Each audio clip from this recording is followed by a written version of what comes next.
days of long ago, created by the cosmic legends of the universe.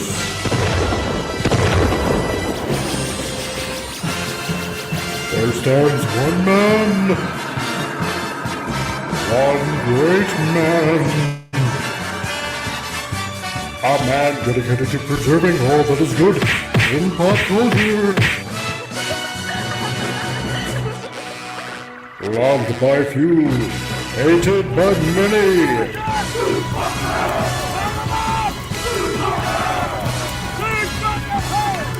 Alone in his fortress of awesomeness, he battles fearlessly against the woke, the evil, the unjust.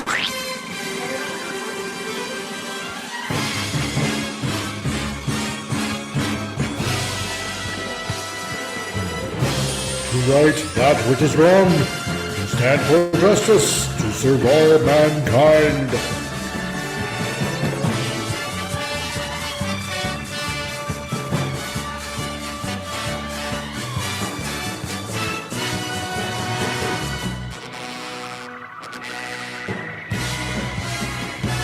He is the one, the only, the comic relief crusader.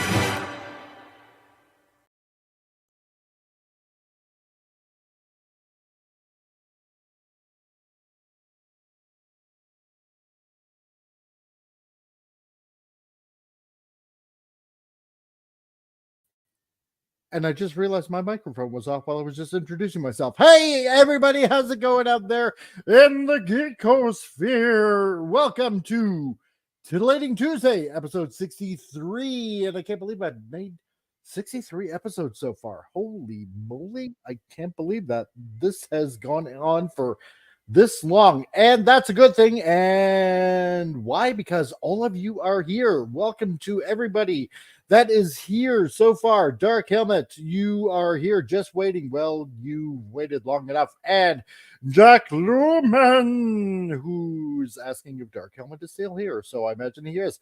Radioactive, how's it going, dude? Nice to see you, my man. And Sci-Fi Mombi, along with Resolute Germ. Hello to you. And who else have we got in the chat? We have none other but Killer Rabbit from space. Hey, Killer Rabbit, what's up, dude? And everybody's favorite Kiwi, it's Carla Burton. Hey, Carla, nice to see you today. And who else have we got walking in here as we speak? We got Ray Lucard. Yes, the BBC was handled keys to $1 million sports car with Doctor Who and proceeded to crash and total it. Yeah, same thing with Disney and Star Wars. Exactly, dude. Exactly. Who else we got? We got Wendy, Drama Warrior. And we're going to be hearing from Wendy a little later on in the second half of the show because, oh boy, we get a little bit of a new segment that we're going to get out and featuring everybody's favorite Drama Warrior, Wendy. And who else we got going on here? We got we got a pretty full chat, so that's pretty cool. Thank you everybody for joining. And yes, I am about to introduce everybody's panelists for today.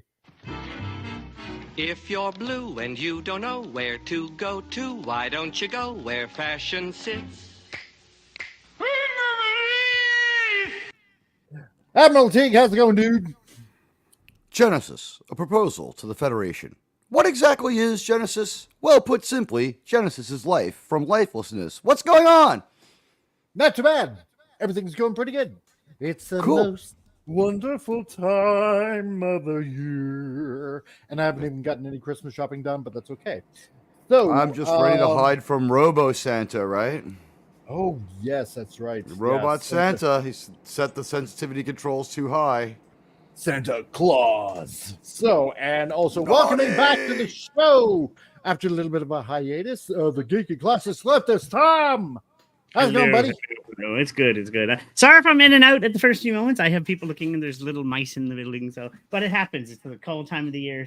But I have good people looking after it. So, if you're wondering why I'm like, where's he going? No, I'm not. Use your phaser to heat up a rock. Yeah, there we go. By the way, before I forget, you're right. I went to see it. Remember, I was talking to you guys on the bus, which was awesome technology. Oh my goodness, Godzilla was brilliant. Oh, Godzilla's magnificent, isn't it? I see what you mean, Tig. It was an amazing human story too. You're like, wow, you actually feel for the guy. Like, holy crap, what the? Oh, that was the most stunning thing. Hey, hey. Hello, how's it hello, going, man? hello. It's going well. Nice.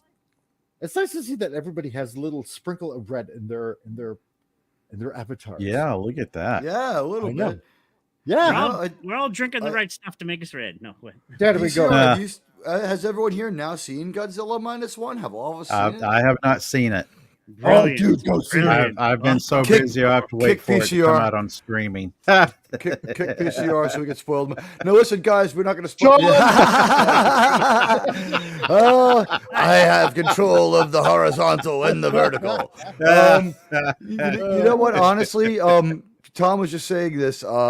The human story, like usually it's break even or even excellent for a Godzilla movie, not to simply dislike the people, like just to be rooting for the people instead of Godzilla to get them is a miracle.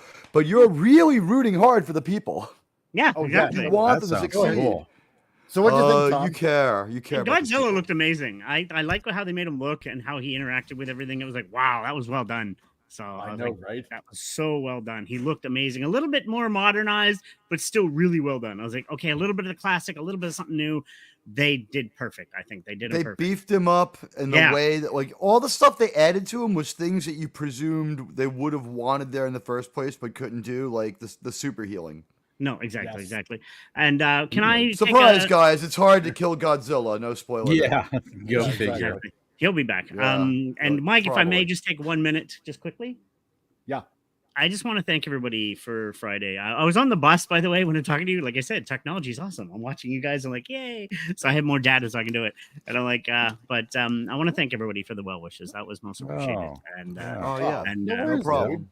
like I Well said, done, I mean, it's weird. I leave the house saying goodbye, but I've done this for 16 years because I have my two little boys, and the first one died in January, but the youngest one, he passed away. It was longer. He suffered, but you know what? I had to make the decision to put him down because he was suffering. So, and he was bummer. spitting up blood by the end, and I think it was cancer in his goodness. lungs. So, Oh, um, good. Oh. I love him to death, but goodness. you know, for his own benefit, it had to be done. So, Yeah.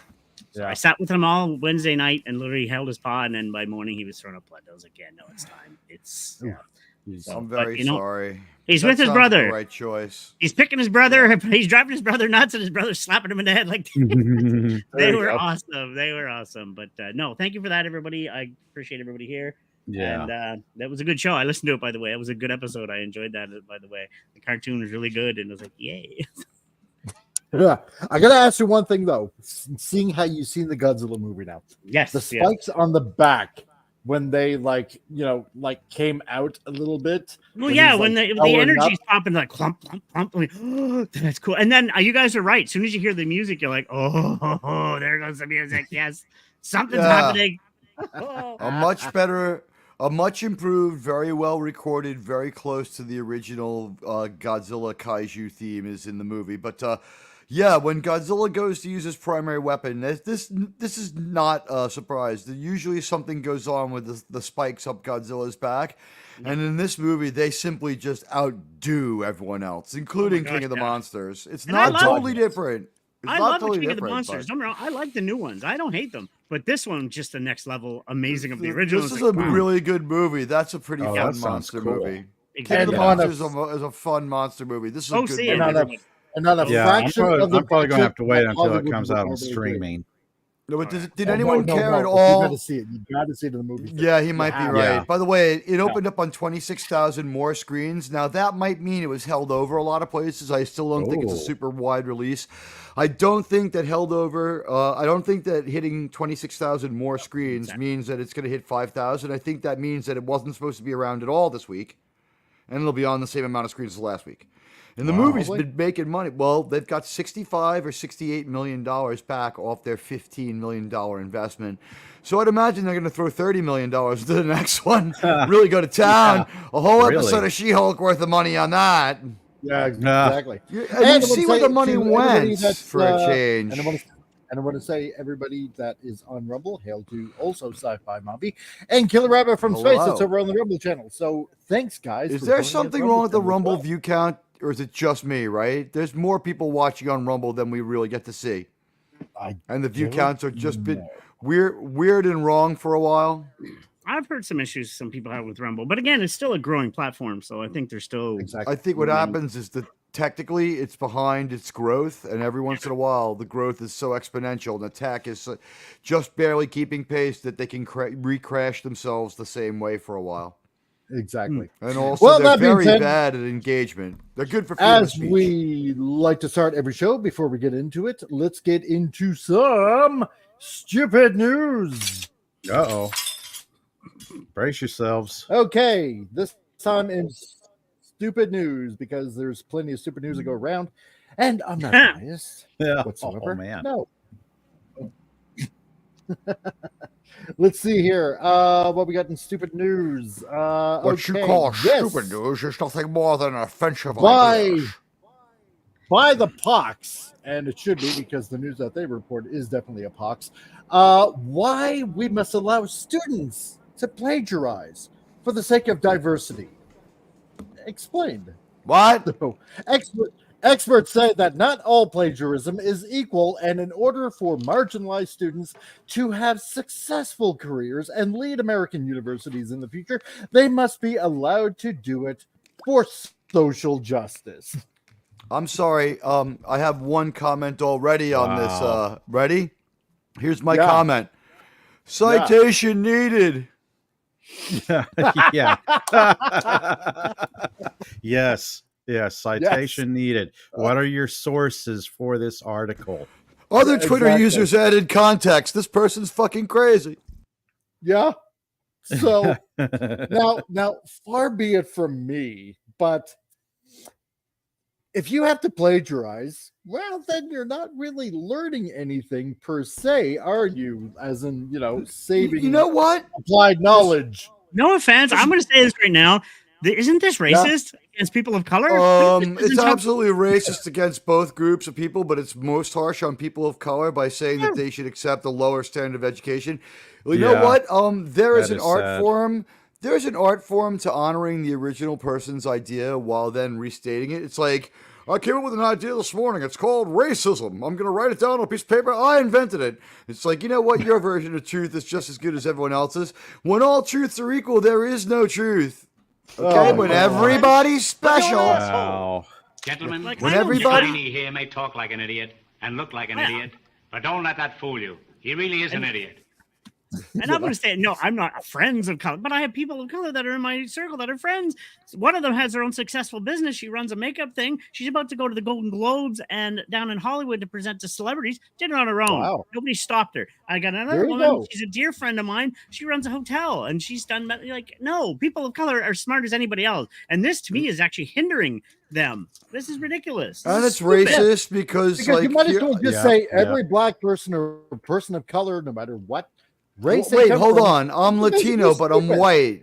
I'm Latino, but I'm white. Does that mean that I can paraphrase without accreditation, but not outright steal the idea?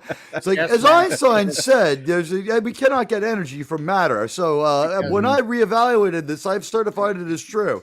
But this is as long. By the way, as long as you do the air quotes, it'll be just fine. Yeah, we need an emoji for that one. Right. By the way, guys, by this standard, then Jonathan Majors was not saying anything untrue when he compared himself to Martin Luther King while threatening that woman. He absolutely was right to plagiarize that for his and this is just like in the military they call it stolen valor. It's like putting on a Marine uniform and wearing it to the mall so you get a discount. It's like, I'm gonna wrap my fucking I'm gonna wrap my stolen idea in the mantle of the genius I stole it from. It's like you don't need to be Stephen Hawking to tell you that a brief history of time and then like restate it and then be like, that's an idea I came up this morning while having coffee. It's like, okay, fuck you. Carla. Thomas Swalwell is the cleverest man on earth. God. Yeah. But I mean, did he manage to get a story out of this? Yeah. You might as well just say every black person out there, every African American, whatever you want to say, whatever term you want to use, right, is just too dumb and therefore must copy work. Trust me, I know some really dumb white people. Well, no, I know plenty of Yeah, dumb exactly. people So all across the board. this So is just a ridiculous We got a bunch of them right here. thing, and it's just, Exactly. And you're That's trying to right. be a genius. Gosh, no. Well, we're equal opportunity idiots here on this channel, so Exactly. so. But I mean, oh my God, this was just like, could you get more insulting? So on to the next one here. Next one. Oh, Yeah, no. from the Daily Oh, Mail no. in their health section from Australia. These 4 social media influencers were swept up by a movement that claims obesity is perfectly healthy. The tragic truth is they all died under the age of 45. So Oh, Actually, the that's- guy on the That's far middle left. age. If you assume everyone makes it to 90, they made it. They made it to middle age. Good on them. The guy on the you far know, left, I watched him on TikTok. He was actually funny. I liked him. I felt bad for him because he actually kind of made fun of himself. But the other ones I don't know. But he was funny. I'm not familiar with any of these. Yeah, but exactly, Killer. That's I- right. The world is I becoming dated a a three-ring woman- circus. Yeah, that's yeah, a I good dated one. a woman that was bigger. I and it dated was a- like, I dated a woman that was measurements were the same as any one of these person's one leg. Oh, I wow. actually dated a woman that was bigger one time. When you're almost dying when you're eating somebody, it's anyway. When you're eating somebody, Yeah, was like You know what I'm talking about. I can believe Phrasing. that. Yeah. It's like switch your head to the left. I can breathe again. I mean, let's put it this way: Jabba ate those like toad things in Return of the Jedi. I wouldn't put it past him to eat a person. So he eats a person in the EU. He eats Ormond Tig's Ah, sister. yeah, there we go. Walls There or we go. Hall. But I Actually. mean, my God, is this not proof enough? Common Is this knowledge. really- You're overweight. You're know. going to get heart disease. You're going to get diabetes. You're going to get. You're not going to be healthy. No. And I was You- overweight. I'm still losing weight. So no. Smarten up, people. Being Same overweight. By here. the way, when Yeah, not to mention Jer- the muscular skeletal system, your heart, Yep. your Exactly. breathing, Not your to- everything. Yeah. not to Exactly. sound too harsh here or spike the football too hard on these people who knows how long they're gone for, right? They all have one thing in common. When they looked inside them, did they find Solo and the Wookiee? Probably. Anyone trapped Sci-Fi Mommy inside finding a says, new definition of pain and suffering over the being- course of 1,000 years? Maybe. Sci-Fi Mommy says being a little overweight is okay, not morbidly or super morbidly obese. I used to weigh 413. I know. There you go. Yeah, See? we saw. Wow. I saw those pictures. What a transformation, and Yeah. commitment And to good being for you. healthy. Yeah, she wanted to be healthy. Good for her. Yeah, exactly. These people were perpetuating a fallacy that they themselves fell into. That it was like, would be if I were to go out there and be like, cigarettes, I've decided they're fine. My truth is as good as any doctor's knowledge, and this is not like a subjective thing. Like, there is massive consensus that you shouldn't be really, really overweight. And I would just say, this is like inside of these people, red meat was finding a new definition of pain and suffering over the course of 1,000 years. It's not looking like some coffee might have helped here. And I want to Yeah. say this, like people push this agenda saying it's healthy. No, it's not. And yet you get somebody like Lizzo who actually started to lose weight at one point, and then the whole community shamed her. I'm like, you're shaming somebody for wanting to be healthy? She might still What be. the Yeah, hell? that's a Yeah. very it's a very odd place where we shame people for For wanting to be being healthy. active, wanting to be healthy, wanting to have. They a were mad at healthy Echo, lifestyle. weren't they? They were mad at Echo, Yeah. weren't they? What did they have to say about her wanting to look normal in her outfit? They're like, "Fuck you! You're going out there in a cat Was that suit." She's actress like, And too? Adele? but I put on And 20 Adele? pounds. Yeah, She got shit when she lost weight. Exactly. She just want to be But healthy. No, but think Exactly. about this in Hollywood, right? We just had an Echo movie that could have been kicked like 10 weeks while this actress lost 2 pounds a week. Not a big ask either way. I mean, it's work, but like it's reasonable. There's no reason we needed this Echo thing now. Like when the actress was like, "You caught me off guard with your insane production schedule. I'm not ready," and they're like, "We're not even going to change the outfit." It's like, why? I have been saying for a while we have been uglying up the some of these female characters just to stick it to us. And the pictures of Tilly, Mary Wiseman, season 1 and season 1 on the set show you that I'm right because they manufacture ugliness onto her. Wendy Now, brings Wendy up a good Trouble point. Warrior says, I've done surgery on morbidly obese patients. The risks associated with major surgery are serious. Yeah, Yeah. my aunt have been Yeah, nurses they are. too, and have said the same thing. It's like, yeah, and that's why they got me to lose weight over time, like because I have the diabetes, and I'm still fighting to get off the pills, and it's not easy, but it has to do with the weight loss. And I'm going to tell you right now, if anybody Did you has get weight shit for it? issues and your depression and weight actually correlate with each other. Being overweight can cause more depression. do. When you Yeah, lose yep. weight, I found I was happier. I'm not even kidding. It really can help your depressions and other things. That Yep. ties in with the proof that most people go off their antidepressive medicine once it makes them start gaining weight. It stops Yeah. working. Yeah. Now, on to the news article, because we've been hearing this news for the past year, and to be fair, a lot of people have just been waiting for this, but this recently in the news, Henry Cavill Warhammer series next stage can begin. I can't wait. I heard about this. Yeah. Yeah. Showed him. Now the Games he Workshop. plays, so Oh, he does. I can't see anyone getting over on him again after what's happened to him almost twice in a row now. there's pictures of him Exactly. painting the figures and everything. It's like, oh, he's a fellow geek. Yes, I used to do Exactly. that. Painting Now, the figures. Games Workshop makes an official announcement on its blog, so it looks like it's slowly but surely coming together, folks. So, for all Cool. of you that don't know, I don't know if there's like any big Warhammer fans or anything like that, but I mean, I've never done the board game. I played the video games. They're amazing. Like, oh, Yeah. I There's a know next dedicated to nothing shop. about the franchise aside from the name and Did the It some runs deep. It's thing. very deep. There's books. Did There's the does. Total War That's what I've heard. Yeah. There did is the one- Total Sounds like War it's gonna be games become amazing. Warhammer? Did they take over Total War's franchise and change it to Warhammer? Uh, Right? I don't think so because this is set sometime in the future, I do believe. Oh, okay. And, Video Yeah, games are at amazing. Calgary, at Chinook Center in Calgary, there is one entire store totally dedicated to Warhammer. I don't know Wow. much about it. Yeah. Honestly, I'll admit that. Yeah, Okay. I don't know that much about it either.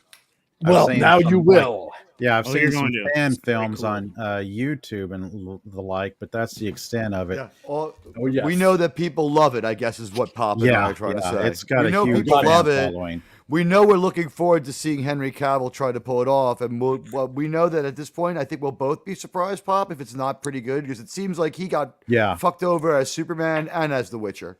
That's right.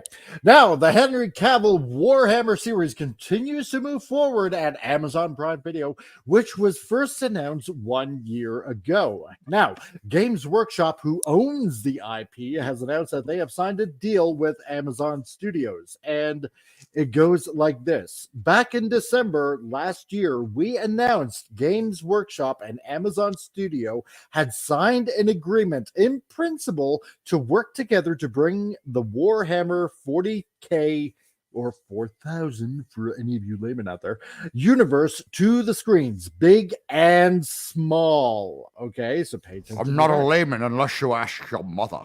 There you go. Stated the company on its blog. Well, today we have an update, and it's one we've all been longing to hear. We've now signed the full agreement, and the next stage can begin. Rock on. Now, Games Workshop confirms the Warhammer series will move into pre-production, championed by Henry Cavill. So he is Not still one in word the about war. the world we live in today. Not one word about reflecting modernity. Yeah! Exactly. Right, Who right. will executive produce and star in the series? So far, so good. We have got some good news. He is going to be executive producer and star in Warhammer 40K. And again, don't forget, he believes in sticking to source material. You know, Yeah, in a world this where could only Rebel- be a good thing because he cares about the lore, he cares about the source material of a franchise, plus he respects the fans. Yep. Oh, yeah. Resolute In a Germ. world- I in a- really want to see Henry as Sanguinis.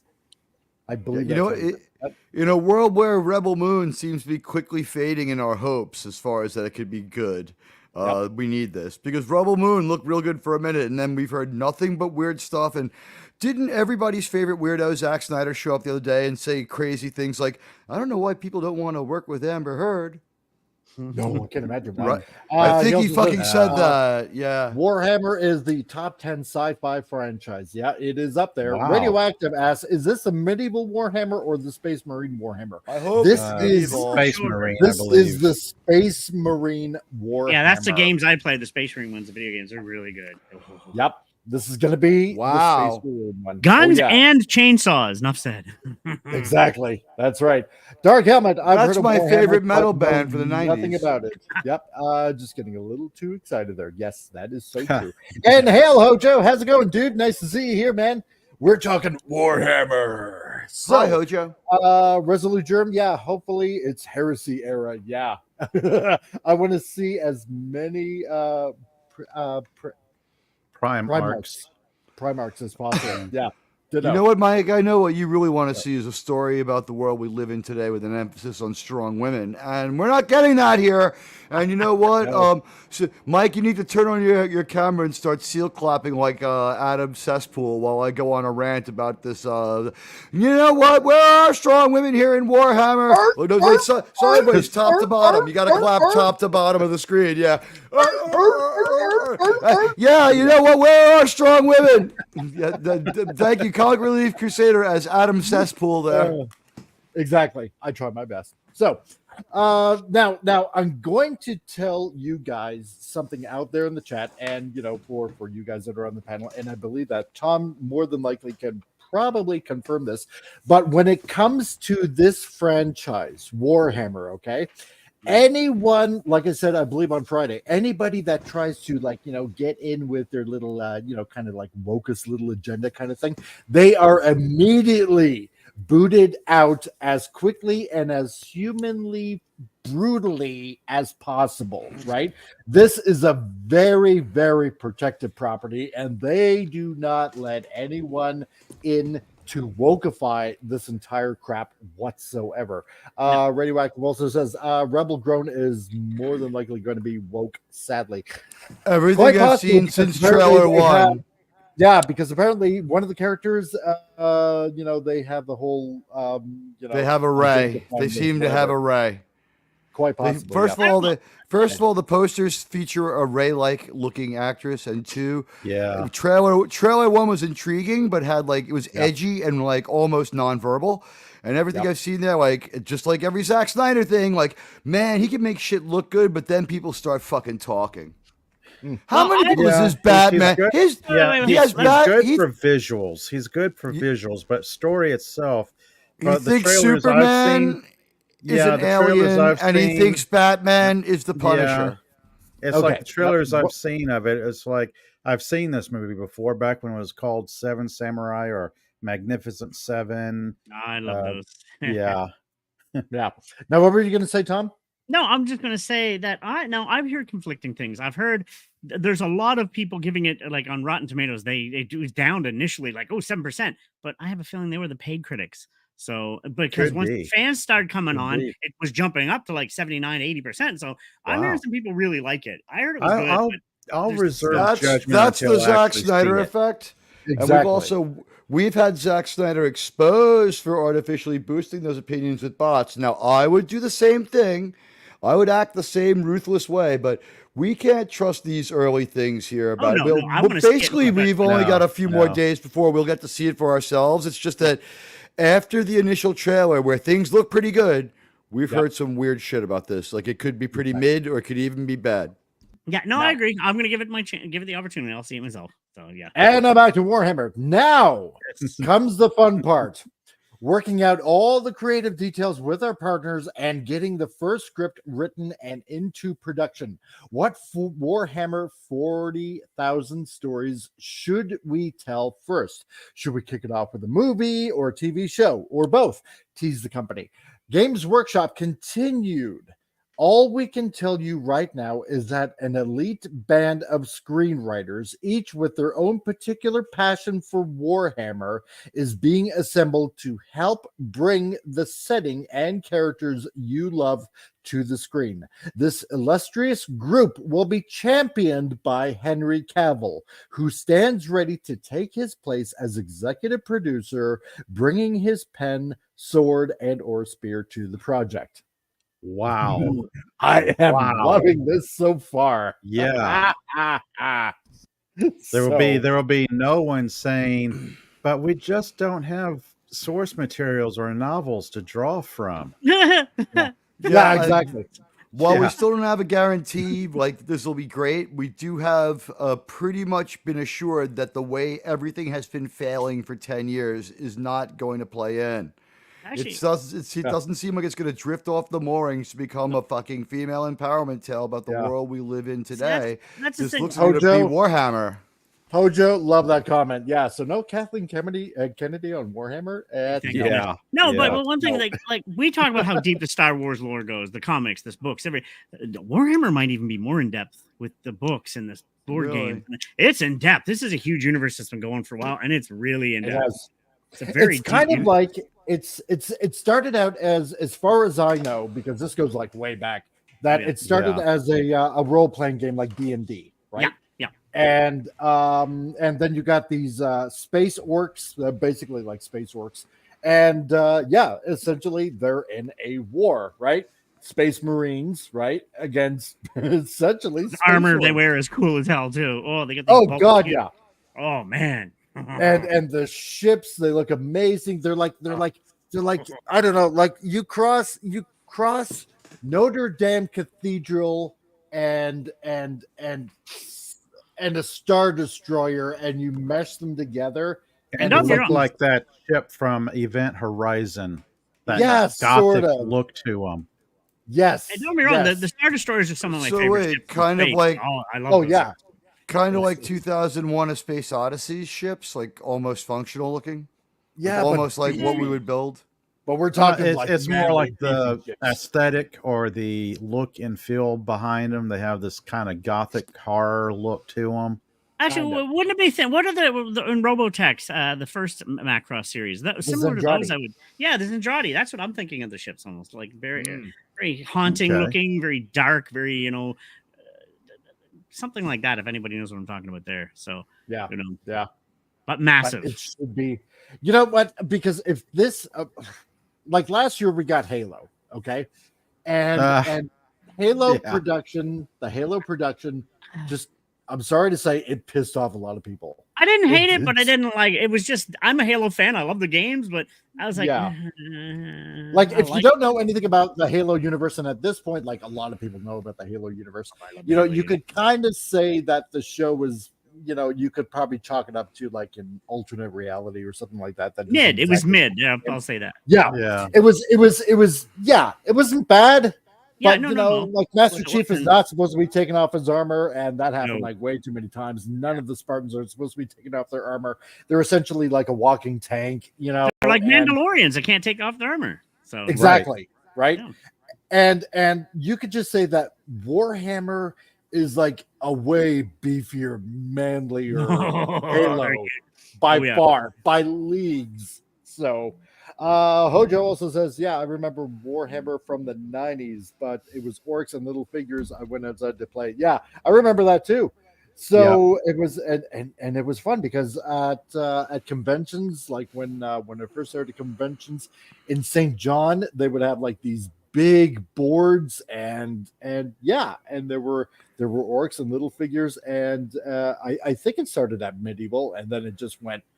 I think it does start medieval. This is something I've been aware of for a long time. I just don't know a lot about it. I think the first time I heard about this was probably like mid 90s, right? I've seen a lot of crazy cosplays.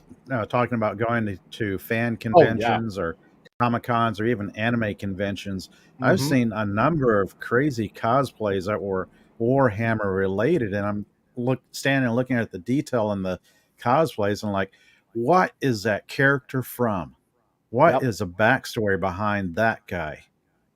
Yep. It makes you wonder, and you're like immediately enthralled. So Warhammer is kind of like Dune, but good. Shots fired. Oh, Shots fired. I know, right? I know. Oh my God. Be a nice germ. So.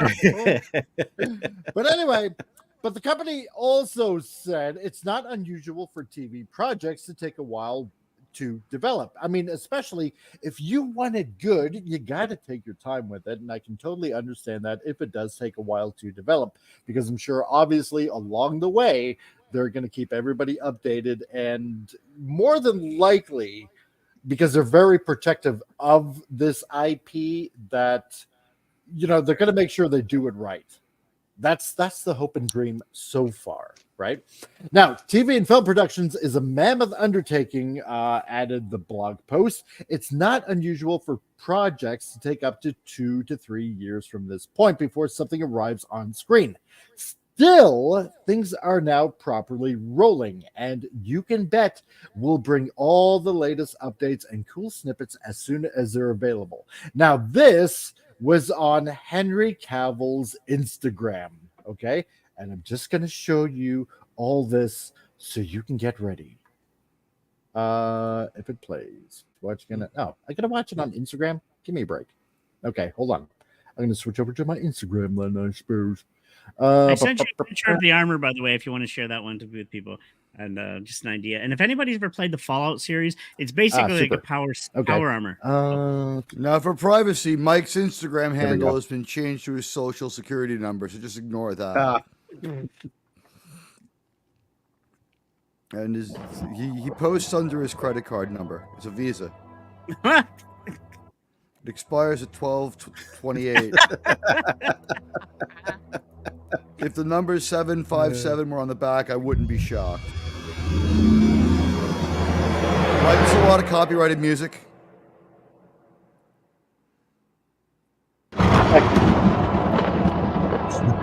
Okay, anyway. So now Henry Cavill writes on his Instagram, okay? For 30 years, I have dreamt of seeing a Warhammer universe in live action. Now, after 22 years of experience in this industry, I finally feel that I have the skill set and experience to guide a Warhammer cinematic universe into life. Partnering with Natalie Vacuso at Vertigo has been a blessing beyond words. Without her, we might not have found the perfect home at Amazon. And that's such a great last name, Showman Cuso. You understand what I'm trying to say. And having a home like Amazon will give us the freedom to be true to the massive scope of Warhammer. To all of you Warhammer fans out there, I promise to respect this IP that we love. I promise to bring you something familiar, and I will endeavor to bring you something fantastic that is, as of yet, unseen. Our first steps are to find our filmmaker, creator, writer. Watch this space, my friends. I heard Jonathan Majors is free. Yeah, Jonathan Majors is available. Yep. For the Emperor. So this is going to be so cool. I think. I'm hoping, but there you go. Yeah, we can only hope at this point. Yeah, exactly. Exactly. I hope we get to talk about Jonathan Majors' text messages. Please tell me that's part of the show. Yeah, I'm not going to say. I am a great man, and I'm doing great things. Hojo says we'll always have Farscape. Yeah, I love Farscape. Loved both Farscape and Dark Matter. Dark Matter, I haven't even checked out yet, but I heard it's like really, really good. Oh, really good. Okay. Dark Matters. Good to know.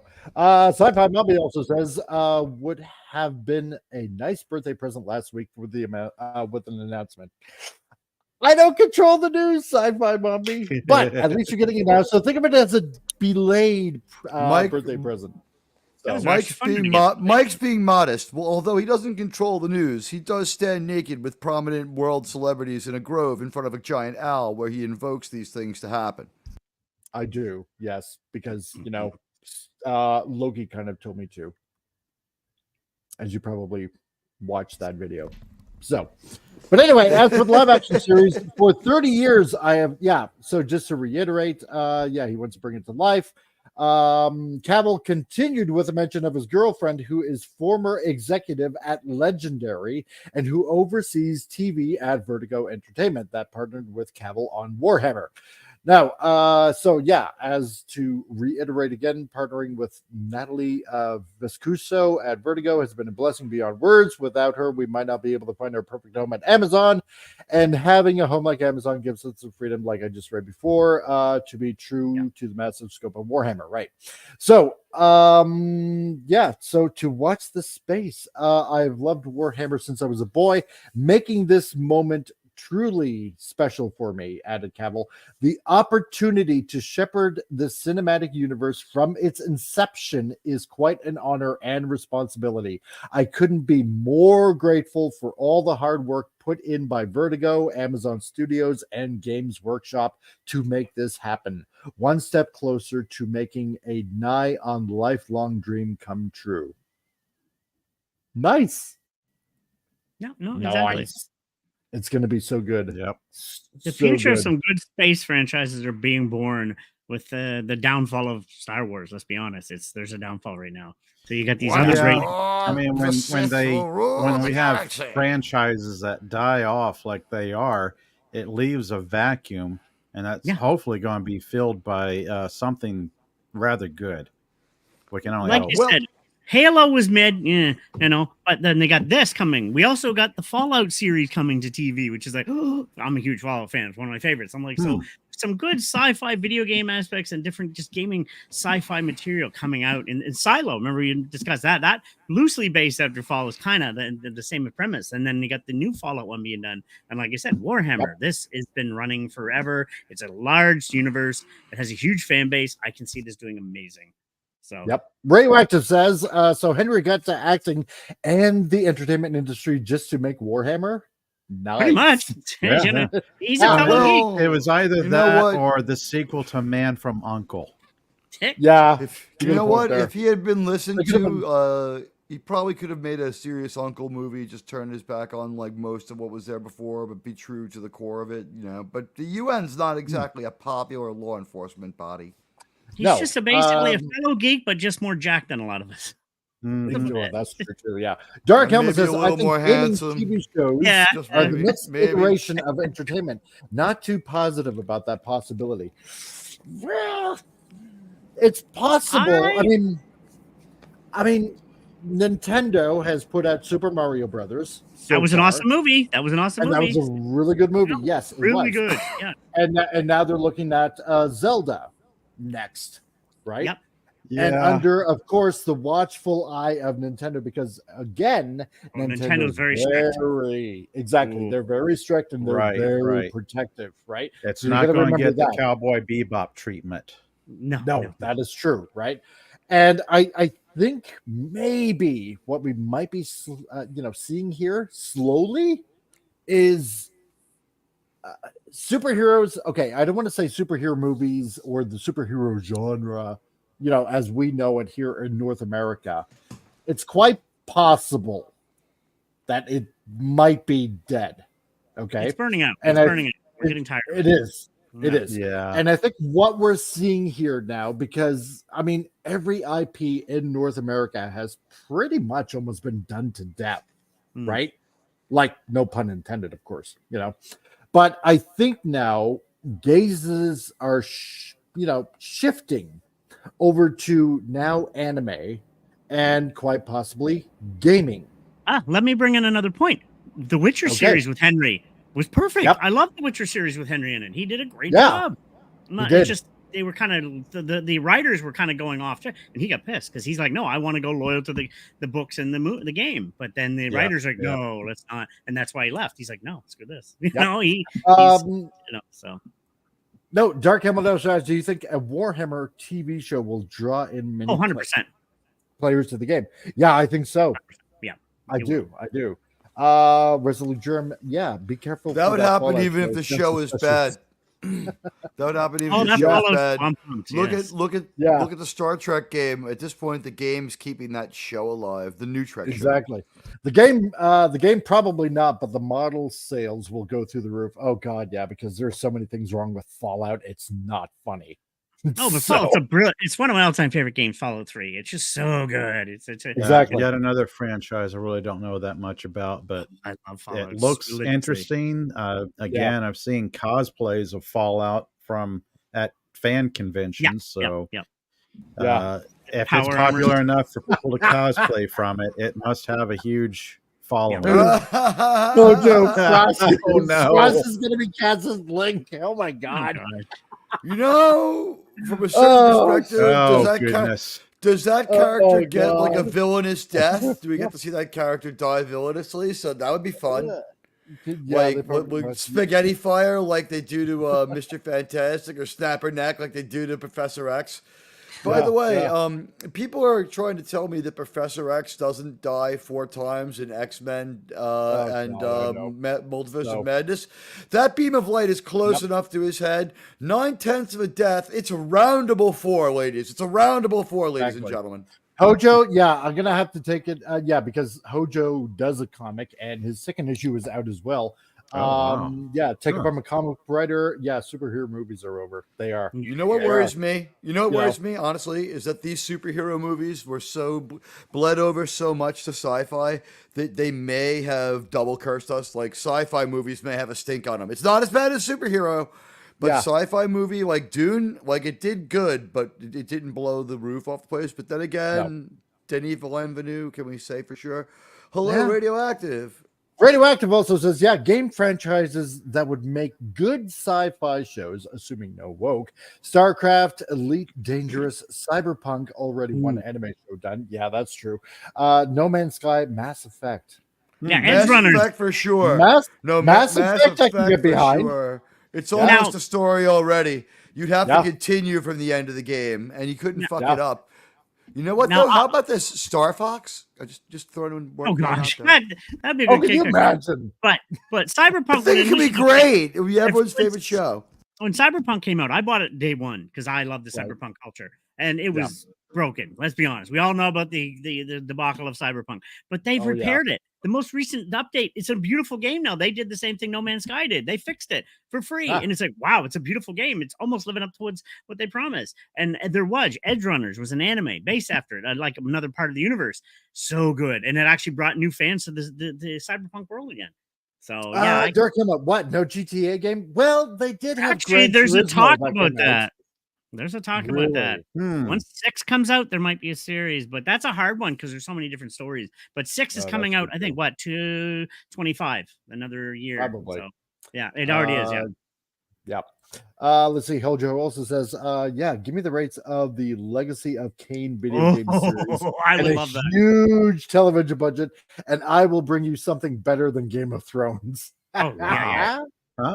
Dude, Legacy of Kain's a brilliant game. I played that in the PlayStation 1, the original one. Oh, such a good series.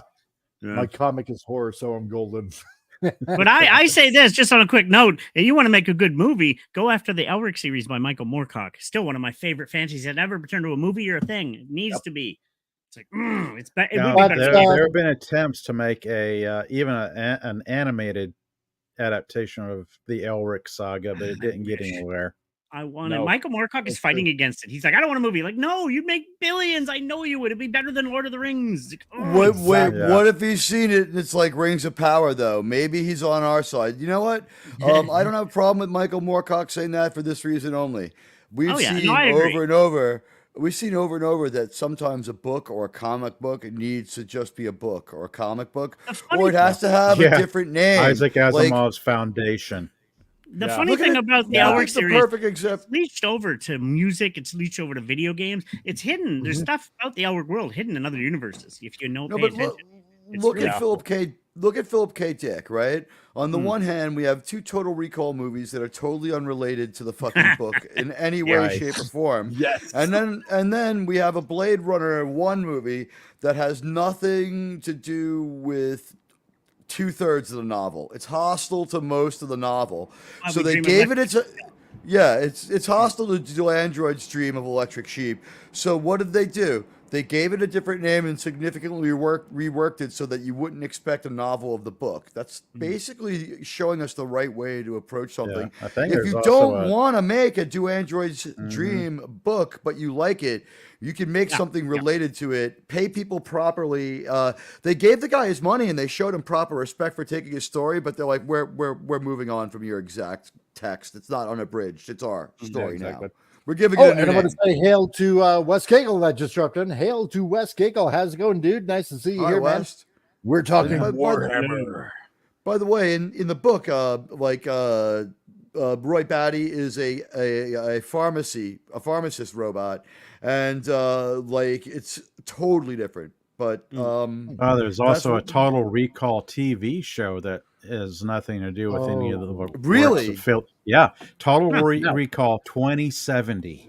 There's no need to do a Total Recall story because there's no path to a Total Recall story. It's 15 pages. You can do a Twilight Zone length episode or even drag 90 minutes out of it, but it's 15 to 25 pages. It's very interesting. What's fucked up is that Minority Report comes closer, and that's not even in the same ballpark as the story either. Yeah. Now, I want to say to everybody in the chat, what are your hopes and dreams for this coming out, for Warhammer coming out? Because I'd really like to hear you guys, whether you're on Rumble or on the YouTubes. Let us know, how you want this to go. Because, I mean, I know that there are millions upon millions of fans, Warhammer fans out there that collect the figures, they collect the vehicles, they get the whole setup, they played the games and everything like that. I want to hear from you guys what you want to see in this. Aren't there quotes from Henry right in here? You've got it, right? I know. He's in charge. It's great. Things look really good right now. I would be surprised if this was anything but pretty good. Yeah, everything's now going I know. in the right I know. direction. There's one aspect of Warhammer that there is I believe it's like a Tom, if you know, you can correct me on this, but like some sort of super mega powerful race that can harness the entire energy of a galaxy itself. Sounds familiar. I can't remember. I'm like Warhammer. I know called the Teagues. Yeah. And hail, Titan. How's it going, dude? Nice to see you here, man. That's what we need some of the board game people that would know more about that one. The board game people and the books people would know more about it. See, the video game universe is a little bit looser based, but that's when you want somebody who plays the board game and has read the books as well. They would probably know that. But it does have. It sounds familiar though. Yeah. But yeah, no. It's such an in-depth universe. That's the thing. There's so much that goes on. It's a very in-depth universe. So this could be massive and make them billions. Hello to the Titan. That's true. Yeah. Oh, I think it's I might butcher this name, but the Hello, Pops. Tyrannidits. Did something just end? Are we getting a raid? I'm seeing some interesting new names. Hello to everyone joining us. Yeah, exactly. A lot of people in there. Hello, everyone. Yeah, we got Pops. I just something good. Saw something good. A new IP to excite people. Oh, you just want something good, is what I think you're saying. Yeah, exactly. Okay. Chances are high. We haven't seen anything yet. We don't have any inside information, but everything looks positive. For instance, we said this before. Who's our geek advisor? Wow, it's our star. Yeah, exactly. That is very positive. There's a lot to be positive and a lot to be hopeful about this Warhammer franchise. Hello, the most powerful character in Warhammer is Emperor Dormammu. He's practically a deity. So exactly, that's all I'm reading up on him. But he's pretty powerful. You know what? We're going to circle back and make fun of Jonathan Majors more for you. How's that sound? Exactly. Dormammu, hail to you, Dormammu. Let's see. Damn it, did I miss the 45 minutes of laughter at Jonathan Majors? Damn it. No. We didn't really go after him yet, to tell you the truth. I'm expecting it. We're talking to the praise of Henry. Check out the beginning of my show after this, and you'll see someone going after Jonathan Majors and putting it in perspective. Because, guys, I don't know if you know this, but he's only guilty of yelling at someone as far as what we know for sure he's guilty of as far as the verdict. Yeah, exactly. He was cleared of beating people up. He who didn't remain. No, actually, Pops and Dormammu, we are talking about the next step in Warhammer 40K. So you've come to the good news part of the program. Henry's involved in was it a producer? And hail to Second Iron clocking in a few, but hail, how's it going? But this is going to be very interesting because helmed by Henry Cavill himself. Yeah, Henry seems to know executive what he's talking about producer, on this topic. And this is going to be so interesting. This is imagine what he'll do after this succeeds. People bring him on as a producer eventually. He can be more than just an actor. He can really extend his career doing this. Like, big well, time. If they big try time. to, if he turns around and finds out that he doesn't have what he was promised and they're doing something crazy, he has to storm out of this one. He can't allow himself to get swept up if this is going to be bad. So I'm taking this as like, one, I believe him because he's always been cool, but his rep is on the line a little here. There you go. Starkham, I am one of the biggest 40K geeks. I want to do a show on it so bad. There we go, man. So left a like, review, will rewind, God bless. Okay, there you go. So just to catch you up, Sark. Okay, they're making the next steps. Okay, that's going to be happening. Henry Cavill, executive producer. They're going forward with this slowly but surely on Amazon. Okay, so anyway, so as we're pretty much on top of the hour, and we do have story time coming up. What we're going to be doing here is we're going to be introducing a new segment to this show because we appreciate everything that Carla Burton, Trauma Warrior, does. So that's going to be coming up. But first, wait, that's let Wendy us get into your metaphors there. Yeah, it was Wendy Trauma Warrior. Yeah, I did, didn't I? You said Carla Burton. Well, we love them all. Yeah, I mean, we love you equally. Yeah, I know, right? It's Wendy Trauma I meant Warrior. Wendy and Trauma Warrior. Carla Burton, amazing co-host. Yes. That's right. See, I am the gift that pop keeps on culture giving observer. with Henry News idiocy. made him so happy So, he went crazy. Yes. Yeah, I did. That's what it was. So let's go to a brief commercial break right here from Omega Mart. Oh no. Step into our universe of infinite savings at Omega Mart this week. Save on ground magic meat, only $1.99 a pound. Half a heart, now half off at just $2.99 each. Omega Mart bone-in trophy chops, $2.49 a pound. Brain, only $7.99 a pound. Heavenly hash, picnic priced at $1.49 a pound. Nebula loaf, wow, only 99 cents a pound. See the savings for yourself. Only at Omega Mart, your portal to a universe of value. There we go for all your shopping needs. The meat Go to moves. Omega Mart. Where do you go? Yes. The world from the movie yeah. Downsizing, right? It's like, don't That's worry, right. all your Omega Mart will last forever here. You're mosquito-sized. Exactly.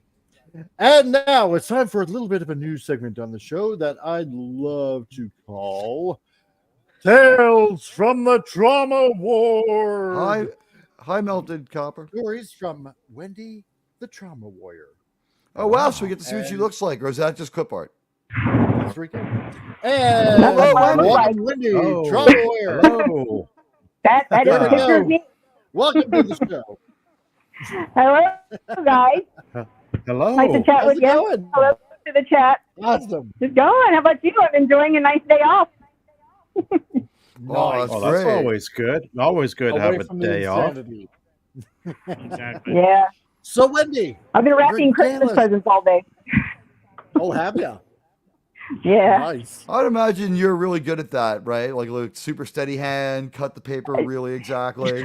Yeah. It looks really pretty when it's done, but man, I just hate doing it. I don't like doing it. But I use a lot of tape. I make it very difficult for people to get into the packages that the presents I wrap. Man, I tell you, I There we go. Make them work overpower for it it. with tape. That's right. Yes. So, Wendy, regale us a tale from the Trauma Ward, Oh dear. if you will. Well, these aren't really. Well, they are traumatic sometimes to healthcare professionals. Okay. But we're going to discuss today. I'm going to give you guys two stories, and these are stories that what we call FBIRs. FBIR is an acronym for Foreign Body in Rectum. Okay. I knew that was coming. Oh, Yeah. Cool. Okay. So I'm looking forward to these stories. Go ahead. Are you Uh-oh. muted, Wendy? Did we lose her? I'm not sure.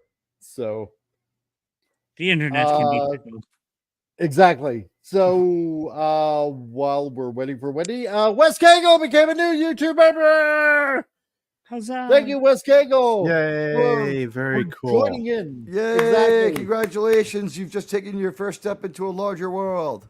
Exactly. Prepare to be stupefied, Wes Cagle, and thank you for joining as a new member. Really appreciate you, man. Okay, we got Wendy back. Have you returned? Am I back? You're Yes. back. You sound like yes. So yes, FBIR, you're There's we always got technical that. problems, you know. Take us into I'm the not world big. of I'm not the great at rectum. technical stuff like this. No, Yeah. that's So I just want to say before we get started that there's a stigma that society has placed on people that have this problem and come into the hospital. And from a professional point of view, a healthcare professional's point of view, we're interested in taking care of the patient because well, look, let's just think of this as adults. We have urges, whether it's to eat 5 pounds of chocolate in one sitting, to guzzle down a bottle of whiskey like John Belushi in Animal House, or we have urges that are of more of the, arousal side of things. Right. We take care of urges. That's one thing that I have to understand as a medical healthcare professional whenever I have to talk to the patient. There's nothing wrong with touching yourself. I don't have a problem with that. They're not breaking any laws. I don't have a problem with that. Clinically, the stigma actually creates a situation where patients don't want to come to the hospital and they make themselves sicker because they wait until the very, very last minute whenever they're desperate and they know that they're in a lot of trouble. And that makes it more difficult for us. Okay, does that make sense? I get where you're coming. That makes perfect sense. They're embarrassed. Okay, so, they don't want to seek help, and they're going to try something on their own. And it makes it worse. And so, from a clinical point of view, what we're dealing with is a bowel obstruction.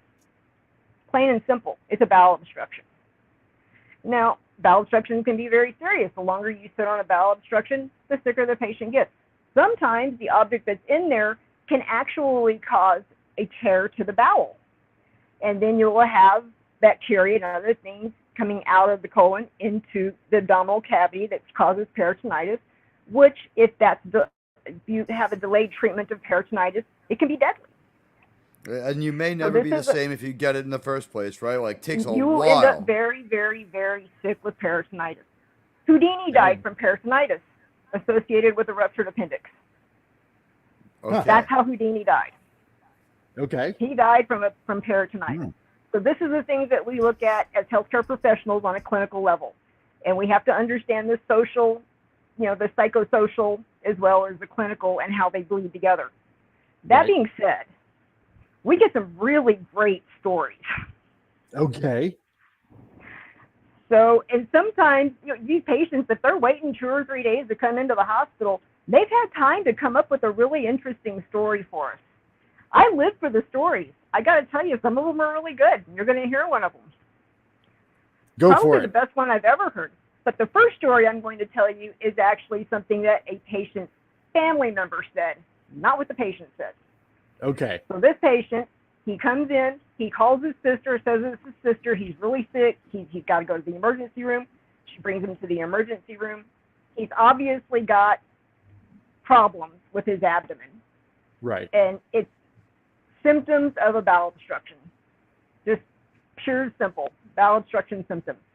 Okay. Whenever he's being asked questions, he will look at his sister and then look back and say, I don't know, because it's a sensitive question that he doesn't want his sister to hear the answer to. So that's a clue. Okay. So you got her out of there? So going through with the continuation of the assessment, a CAT scan has to be ordered. So you can order a CAT scan of the abdomen and pelvis. Right. Once he was taken away to be taken to CAT scan, we pull him aside. Can you hear me? Yep. Yes. Okay. And he, as soon as we come up to him and start to ask him about some things, and he just flat out says, I got an apple up there. He says, yeah, an apple. Oh, I said, God. right. Okay. And sliced your hole. He's been in there for 2 days. If only it had been a Minneapolis. Right? Rather So he said it's been up there for 2 days. Maxiopolis. Right. Oh, God. And we didn't really even want to ask him what happened. You don't even really care. You just know that you got a sick patient that you got to take care of. And sometimes you just don't want to hear it. But he offered it up, and he said it's been up there for 2 days. I sat on it 2 days ago, and it won't come out. I said, okay, no problem. God. Go back, tell his sister he's got a bowel obstruction when you take him to the operating room. Don't tell her what the obstruction is. She's very concerned about her brother. Brother had said, look, once it's out, we can tell her what it was, but I don't want her to know until it's out. We get him up to the operating room. I get it out, and go to talk to the sister. Pull it out through the bottom. Now, the other thing that we have to worry about is if we cannot retrieve it from the bottom side, we have to cut the patient open and remove it through the abdomen. Oh, We're God. talking about what Tom Arnold calls blowing an O-ring in Austin Powers. Yeah. Yes, Right? exactly. So go to talk to the sister, let her know how her brother's doing, and explain to her, well, there was an apple. We were able to get it out from underneath, but he had an apple, and she's like, an apple? And I said, yeah. And he's like a chewed up. I was like, no, full apple, just regular old apple. God. And she looks at me really confused. And she says, how did he swallow it whole? Radioactive. And I'm literally, I can't make this up. She said, how did he swallow it whole? Sci-fi Bobby. What is he, a horse swallowed an apple whole? Oh my God. My answer was to answer her question exactly. She didn't ask me how it got up there. She just asked me how he swallowed it whole. So my response was, I don't know. Right answer. So, Yeah. said, I don't know how he swallowed it whole. You know. Yeah, She didn't ask me how it got up there. She didn't ask the right question. Exactly. But so then I'm explaining to her that we're going to, he's going to have to be on the floor for a couple of days to be observed, blah, blah, blah. And as I start to walk away, she says, wow, that'd be a really cool party favor, wouldn't it? A really cool trick for a party. Oh, Swallow an God. apple whole. No. I got to agree, if it was what she thought it was, it would be a Now, cool mind trick. you, I'm having to be professional. It gives me Okay? to So I have to hold a straight face through this. And so I look back at her and I agree. Like, yeah, it would be quite a party trick, wouldn't it? I wouldn't recommend doing it, but yeah, that'd be a hell of a party trick. Oh, good God. No. Just no. No, just no. No, Yeah, please, no. yeah, no. I mean, that's what she said. I mean, that, like I said, it's not always the patient. Sometimes it's the family member. I love this Oh, chat wow. because now we're getting all sorts of puns here. Yeah. Dormammu. Yeah. That seems like a CD. Oh, I'm sure there's going to be a lot of them, yeah. Seems like If a this CD was Star story. Trek, it would be called Lack of Space Seed. Well, you know, What's if the this was other Star Trek, asteroid? we wouldn't have to put them to sleep and take them to surgery and put them up Beam in it syrup, out. You know, you just beam it out. I mean, beam it in, beam And it out. babies, too. Babies, Exactly. too, I bet. I would Yeah. ask that my child be beamed out for the sake of, just safety. Oh, Yep. jeez. Halloween Champion 2022. There you go. Resolute Germ. That sounds even more painful than the actual way it got up there. Yeah. Oh, a horse is a horse, of course. Oh, You know, like the God. second one. Now, this second Oh, one, things that mind leave you, you I had not been out of speechless. the Army very long whenever these patients came in. Okay. This was that apple, the patient with the apple was actually my first FBIR after getting out of the Army. I'd been out of the Army in about 4 months. Right. So I was very naive to this kind of thing. You didn't see that in the Army. Gunshot wounds, on it. IED injuries, I know exactly what to do. You got an apple up where? You know? Oh, God. My God. Oh, Right. what? So this What next was- patient, Oh, what? Okay. No, go ahead. So this next patient, he comes, it's like a month later. I actually had 4 of these patients within a 2-month period. Okay. So this patient was like a month later. This was the 3rd patient that I saw with an FBIR. And he came in. Right. He came into the room, walked in, and he offered up this following story, and I am not kidding you at all. This is what he said. Okay. It was a really nice evening. I decided I was going to sit out on my front porch. He's going to have himself a beer and just enjoy the fresh air. And as he was sitting there, 3 extraterrestrials come walking by. So he waves at them. So the extraterrestrials see him, so they come walking up, Right. wanting to be a friendly earthling. he offered them each a beer. The Apparently they aliens really offered didn't- him a beer. No, he offered the aliens a beer. Oh, okay. Yeah, he was being a friendly Earthling and Hey. offered them a nice cold beverage. Okay. Oh no. They must have really liked the beer because eventually he ran out of beer and they got very upset. And they got so upset they started ransacking his house. This is all exactly what he said. I can't even make this up. After ransacking his house, they realized that there was no more beer. They were very upset.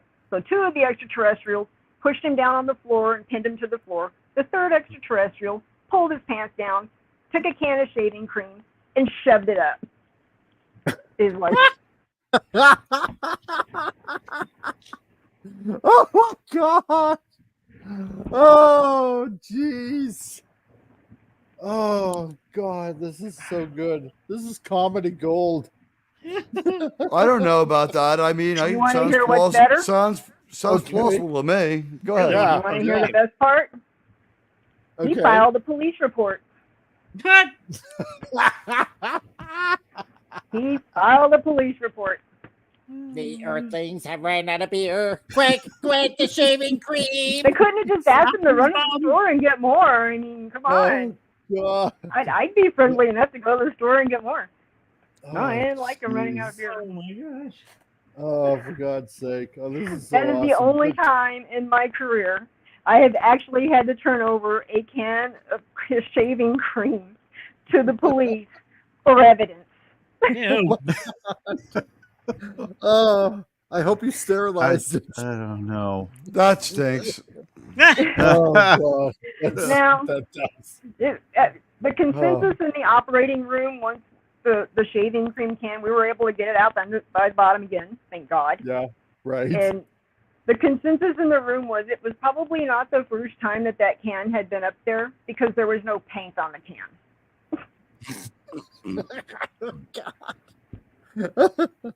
And there was no trauma to any of the soft tissue of the area. Oh, You would God. expect to see trauma to the soft tissue. Oh my But then again, God. aliens are very advanced. Exactly. That's right. You know, you could just beam it in and So- just let it sit there for a while. It's That's what. you don't want to laugh at the patients, but whenever you get a story like this, How can it's you not? entertaining. We're It's not entertaining. laughing at the It's patient. We're laughing at it's this actually- great story. Yeah. It's actually appreciated. I appreciate it. And he committed to it by filing a police report. Oh, The guy committed to the story. I love it. It's It's- awesome. at least he was honest to do it. Yeah, man. He was committed. That is kind of awesome. Well, I want to be fair here. We don't have videotape of the aliens not doing this. Right. Well, that's true. Yeah. And, So, and that it- and you're exactly right. And we discussed that in the operating room too while we were trying to pull it out. No, there's not actually any video to prove it, but Well, I don't know, Sergeant Carter. I mean, them there aliens, when I ran out of beer, they just took that can of shaving cream and shoved it up my ass. I mean, I don't know. yeah, of what all else the to tell things you. that aliens that the extraterrestrials could have chosen in the house, Oh God, shaving cream. shaving cream cans. Oh, So there you go. Right. there we go. Well, Wendy, There you go. Wow. thank you very much for joining in and sharing this awesome story. I No hope problem. that you got more to come in the future. We'll have you Oh, on I've again to got a share these lot awesome- more to tell you guys if you ever want Oh. to hear them. I have seen ways that people have injured themselves that will just blow your mind. Oh, goody! So. It's a date then. All right, folks. So we'll be in touch. Wendy Drama Warrior, everybody. Thanks, All Wendy, right. for coming on. Have a good one, guys. I'll be in the chat and continuing to Uh, wrap presents. Later. All right, see ya. There we go, Wendy Drama Warrior, folks. So What can you say about that? I'm stunned. exactly. What the hell? God, I that was really needed a awesome. close shave. Like, really? Like, what the Oh heck? Lord. Oh, Oh, God. goodness. That's hilarious. Well, the only kind of quality programming that you get on this show, and that's what makes this show special from any of the others on YouTube, where we can talk about anal Yeah. probes from aliens using shaving cream cans. Why does There your you go. diarrhea smell all nice and perfumey and stuff and all whack? If the guy clenched his butt cheeks, would he make like applesauce or apple juice? That's what I want to know. Oh God! Well, I hope Some everybody people got a just kick need to that help. one. Yes, exactly. So, wow, that was a palate cleanser or what? So, anyway, I'm at a complete loss for words, honestly. I- Like, how do you Ladies and follow that gentlemen, up? and in a Hale's sort of non-pejorative way. started going. Hey, Storty. Ladies and gentlemen, in a non-pejorative way, we advise you to take Wendy's advice. Exactly. Do not put apples. Don't up do your those ass. things, yeah. Don't No, put Or things on shaving thumb. cream. Yeah. No. So there we go. On to the next article. Okay. Well, let's see. As we generally do on this channel, we don't cover much of the big news, but we cover enough of the news to make it interesting here. And yeah, we all know Jonathan Majors is found guilty, blah, blah, blah, blah, blah. But this seems to be, because Christmas is a good time and we should focus on some good news and stuff like that here. And so has anybody watched Reacher on Amazon? Yes. Yes. And it's a Not pretty yet. good show. I haven't good. checked it out yet. Yeah, pretty good. Am I pretty wrong to say enjoyable. I'll get around to Reacher? That was fantastic. I love that. So, but this next news, Alan Ritchson apparently would like to play Batman. And I'm assuming that he's talking about James Gunn's new DCU reboot. Huh. Yeah, this is kind of different because from what I've Okay. heard about Alan Well- Ritchson, he's pretty built. Yeah, no, he he's is. huge. He's got I'll just the say this: build. he'd make a good Yeah. Bruce Wayne and a good Batman, but I think he's just making a bid to be Batman because we have 3 or 4 people out there able to use Batman in movies now. Yep. Apparently Either so. Batman or Captain America. I could see him for either one. I could see him in Cap. Yeah. Wasn't Yeah. he Captain? He was in another role where he was someone like Thor or Captain America briefly, and he was even bigger than he is now. I read that Actually, somewhere. I I- forget the that's- role. I think that's the Well, other he was. dude. If anybody remember, he was in Titans, the TV series. He was. Yeah, Yes. And Yeah. he's a good actor. He's a good actor. Wasn't he Wildcat in Titans? I forget the role he played. Or he was Can't dating the girl. She was remember. Hawkeye, and he was like another bird character. Oh, that's right. yeah, and he ended up getting blown yeah. up. Like, sorry, Yeah, spoiler. yeah. Yeah, but he's good. The guy's a good actor, and he's put together. He's big, so Oh, dude's built Really like Rich I can Shithouse. see him He's playing Bruce Wayne. imposing. He's Yeah. like a walking mountain. Yeah, Exactly. So apparently, the Reacher star Alan Ritchson is apparently rumored to play Batman, and the actor, who is no stranger to superheroes, says he would love to play the Dark Knight. And I mean, hey, why wouldn't he? Dude is jacked. So, Alan Ritchson played Aquaman on Smallville and recently Hawk on the live-action DC Titans series. Yep, that's So he it. would be, there we go. So he would be right at home playing a new version of the Cape Crusader. Now, the actor. Oh, who it's looks like the another version- Batman. Wow. How Yeah, many can we exactly. have? This will be 5? A lot. Just a lot. Now, the actor who looks like a version of the Hulk is currently starring in Prime Video's Reacher, which just debuted season 2, as the first 3 episodes are now available. So, quite interesting. You know what? That is how Bruce Wayne is always drawn in the animated series and in the games, though. Bruce Wayne is really ripped. He's a big Yeah. dude. His hobby is Totally. weightlifting or something. Mm-hmm. Something like that. And hail to Real Wade Nation Gaming. He made it to 1,000. So congratulations, bro, for very hitting cool. it that Yeah. that high. Congratulations. Congratulations. Man. Hey Tiga, join the Jets. I hope to make you proud as Pickle Wade. There we go. You know what? You can't do any worse. I will be proud of you. Nice. Melted Copper is also here. Hey, Melted Copper, how's it going, dude? You just missed the Warhammer discussion that we were having earlier, but hey, you can hit it on the rewind and listen to all that titillating news right Hello, Melted Copper. before we got Hello, into Jill. here. And Anti-Derivative Jill, how's it going? Listening and driving, be careful, don't get distracted. Yeah, so Melted Copper Rosa says Batgirl cans for bloating the brand, then 3 new Batmans appear. Yeah, exactly right. So makes sense, isn't it? Dormammu, yeah, sure, we got a decent performance from Sparkles Patterson, so let's just have them all try out. Yeah, exactly right. Yeah, So why not at this point? yeah, exactly right. Everybody can be Batman. Everybody can be Batgirl, you know? So everybody gets a cowl. There's a Nothing cowl beats for that. you. And a You're cowl for Batman. you. Yeah, you're Yes. Batman, and you're Batman, and you're and you can be a Batman too. Exactly. I still think our best Batman conversation was Batman's black. Wait, he's broke too now, isn't he? Yes. Please don't tell me he has a criminal background. Well, they're fucking this character up so badly. Exactly. Oh my god. You know what? And also judging by this picture, you know, hair color dark and everything like that, he would make a very good Punisher as well. They keep messing the Batman and the Punisher up. They keep confused. Zack Snyder thinks Batman is the Punisher, honestly. Nah, just smile and wave, boys. Smile and wave. I did like the Punisher for the series and TV series. I thought Whatchamacallit played a good Punisher. Yeah, the Batman's not supposed to act that way. This is decent looking Bat outfit, though. I mean, is that Pedro Pascal in it, though? I mean, you know what I mean? Like, that's not the best rendering of the Reacher guy. No, but it is him. So apparently. Did a fan make it? Is that why it's kind of weird? More than likely, it looks a little weird. Melted Copper, yeah, we need a black Alfred. Yeah, exactly, right. You know, because you have to keep up the so God. Or a very subservient Asian guy, right? Yeah, sure, why not, right? You know, like Mr. Magoo, Speaks right? pidgin English. Exactly. So while talking about the new season, Alan Richardson addressed playing Batman in his Instagram. Yeah.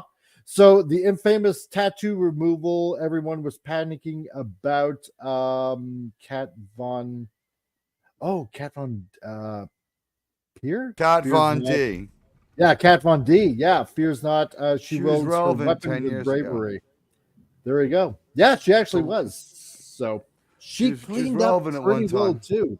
Yeah. She looks better these days. She grew up. She's dressing like she's 40 because she was dressing like a 20-year-old when we saw her last time because she was a 20-year-old. And apparently she got saved and got baptized too. So did she? No, Kat Von D. She was a fetish, but she's changed her lifestyle. Yeah.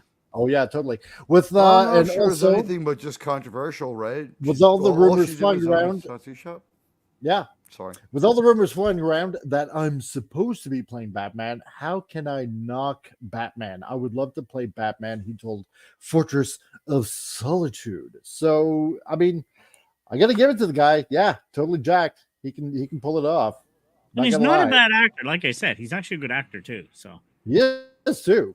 So they can handle a dramatic role. Yeah. Yep. Ray Lacard, yeah, we already had a blonde Batman, Val Kilmer. So we did. He wasn't the worst. He wasn't the worst Bruce Wayne. That wasn't the worst Batman movie. It was just like not too great. No, there were problems with it. The thing was, after that, the next one is like basically a fucking trash fire from beginning to end. And then Batman has not really been handled well too often since. Nolan, yes, but after that, shaky. Yeah. Melted Copper, Green Hornet has the subservient Asian, and Doctor Strange Asians are fine. Well, that's true, yeah, because you know Doctor Strange has Wong, and Wong is actually more in charge than idiot Doctor Strange. He's one of those characters who's here's the problem with Doctor Strange. He's like Spider-Man and Venom. He gets borrowed and leased back and forth. So like it seems this has become the custom when Disney has Spider-Man. They seem to like not do their best and want to make money and try to harm him a little, hoping that they'll reduce his value so they can buy him. Which, by the way, is a dumb thing. It's like, let's destroy this car so we can buy it off our neighbor. If we slash the tires and set it on fire, you know, it's just like, what the fuck? So, but like Sony seems to now return the favor because in Spider-Man No Way Home, Doctor Strange is an idiot, an asshole, and an obstacle. I know, right? Titan says, I'd love to say Richardson for Alpha Core live action. That'd be interesting. I could see that. Yeah. Yeah. I mean, there's a number of roles he would be suited for. I mean, Captain America, Batman, Superman, even. Yeah, and he's got that build. Yeah, and he's got some comedic timing too, because in Titans he's a little bit of a smartass, and he's kind of funny in that one. So I mean, it was like, yeah, no, the guy can do multiple types of things. I was like, yeah, give him a shot. He's got the Stuart Smalley level endorsement. He's nice enough, he's good enough, and gosh darn it, people like him. Exactly. Yeah. I like how you just slipped that in there. That was good. So, but regarding the rumors, dawned on me. It did, didn't it? So, I was like, wait a minute, I've heard those traits before. Yeah, exactly. And people like me. So, talk about in this case, though, it's well earned and true. It's not cope. Like, he's good enough. No, that's true. He's smart enough, and gosh darn it, people like him. They do. Yeah, Reacher is. A lot of people are loving Reacher and saying it's a refreshing break. Yeah, it is. Yeah. You know, it seemed like Terminalist on top of that. That was really good. We've been starting, you know what? We should start to say something here. I guess it starts with Squid Games and the end of COVID, but like we've gotten a trickle, which is more than we had before, of decent stuff. Like you really liked One Piece. It seems like you don't have to go too long between, like, it's only one thing at a time. But like they seem to have inserted some good stuff in the pipeline or detoxified the stuff that was still early, and they're like, no, unfuck this script. Because we're getting one, like sometimes the good thing is mid, but at least it's not hateful. But we're getting higher quality projects about every 3 to 5 weeks now. Yeah, it seems like it. And Phantom Boomer Explores. How's it going, dude? Nice to see you here, man. Yeah.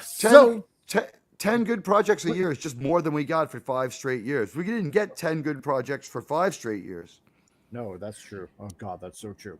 So, regarding the rumors, talk about Alan Ritchson playing Batman came about when Kevin Smith recently... No. Okay, so it's bullshit. Yeah, recently referred to the actor's version of Reacher as Batman without a cape. You know what? And I can kind of see that. With that, I'll agree with Kevin Smith reluctantly on that, right? You know, Batman without a cape is a great analogy, actually, said Richardson, but I mean Batman has got like a cave and Reacher doesn't even have a house. He's got a toothbrush, so I think Batman has got cool stuff. Dude is loaded and has caves, penthouses, and spotlights that call him Batman's cooler. You got a point, yeah. I mean, Batman has like the advantage of being rich, and Reacher is just like, what chick's house am I gonna sleep at tonight? Yeah, like exactly. Tony Stark, his superpower is being rich. Yeah, exactly, right. And the fact that he has, a multi-billion-dollar suit, helps as well. Yeah, so, and technology, and being super smart. So rich and super smart technically is, Tony Stark's superpower. Yeah, there's some parallels there with Bruce Wayne. Exactly, right? Rich, I think smart, somebody actually detective. I think somebody actually did a comparison who was actually worth more, and Tony Stark is actually worth more than Batman or than Bruce Wayne, I should say. So, but with enough prep time, Bruce Wayne could beat anybody. So. We've heard that joke enough times.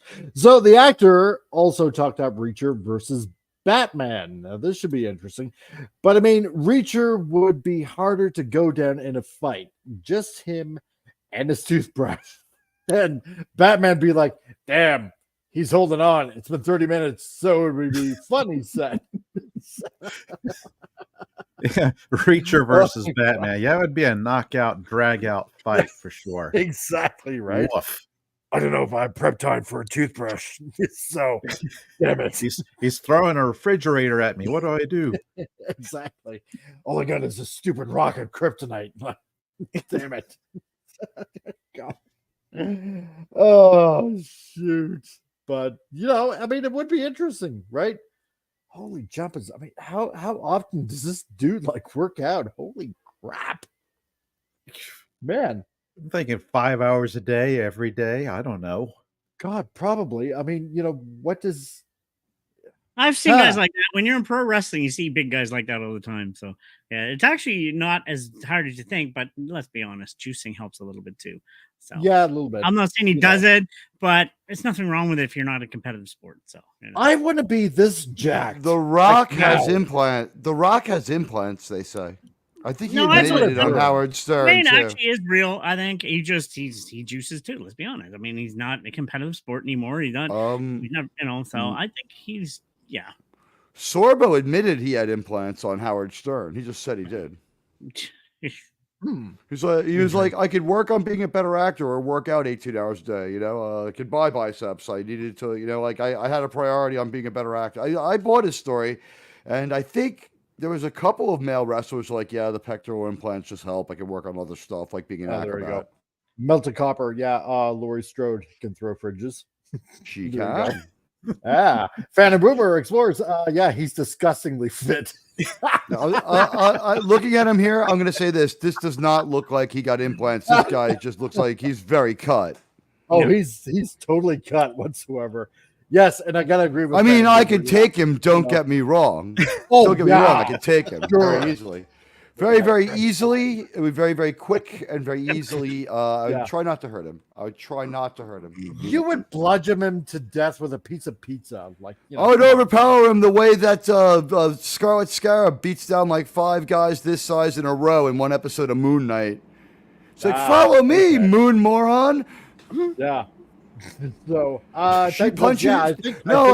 She overpowers people. It's dumb. Oh, Sorry. We go. Yeah, no.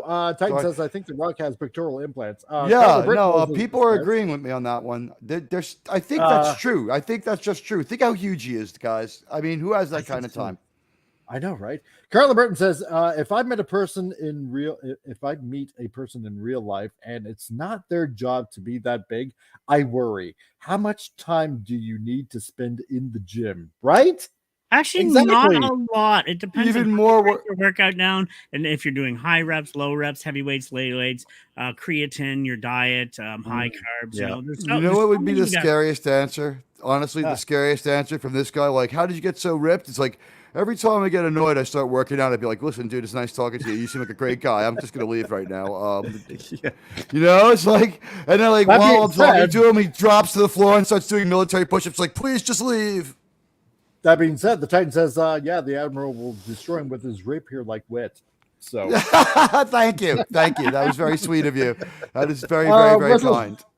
Wrestling Germ, all of us combined. I think we all know I'm dead. With baseball hats, we couldn't beat that guy. No, exactly right. So, oh my God, Dormammu. Look, when your job is acting, that's how you do your job. You work out, you drink all the way, and do different impersonations like Al Pacino. He drinks he eats a lot of bananas to stay hydrated. I'll tell you that. I'm sure of it. Yeah, that's true. Yeah, he looks like he doesn't drink enough water. So, that could be too. So his muscles, those are not like creatine muscles. No, he's got like like this guy's just been working out for a long time. Did he come out of like arena football or something? It's just like, hey, you're like you're one of the most built stockbrokers or lawyers or whatever like brainy job he had. You're one of the most built guys we've ever met who's actually a lawyer. You want to be determination. Yeah, exactly. Yeah, totally. So he's regarding Blade Batman, either, like we keep saying, he's decent. James Gunn is going with a new direction for his DCU in the Brave and the Bold movie. So Gunn will indeed need a new actor to play the role.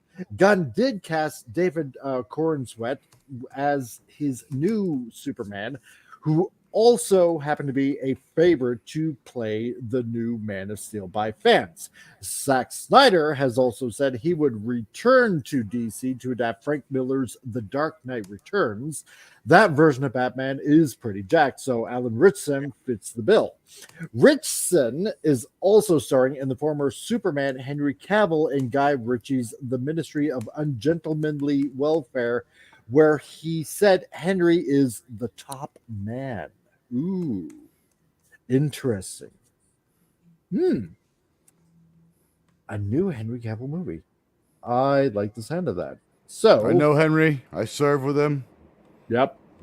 And he's doing Warhammer that we know now. So, But I did yeah, two tours as a colonial marine with Henry.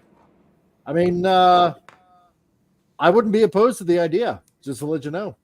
So, and not just because his build. The guy is actually a good actor. I like his acting. I think he had good quick wit and Titans, and I haven't seen Reacher yet, but I'm meaning to watch it. So it's like Reacher has been fun so far. Yeah, so I might give that a go.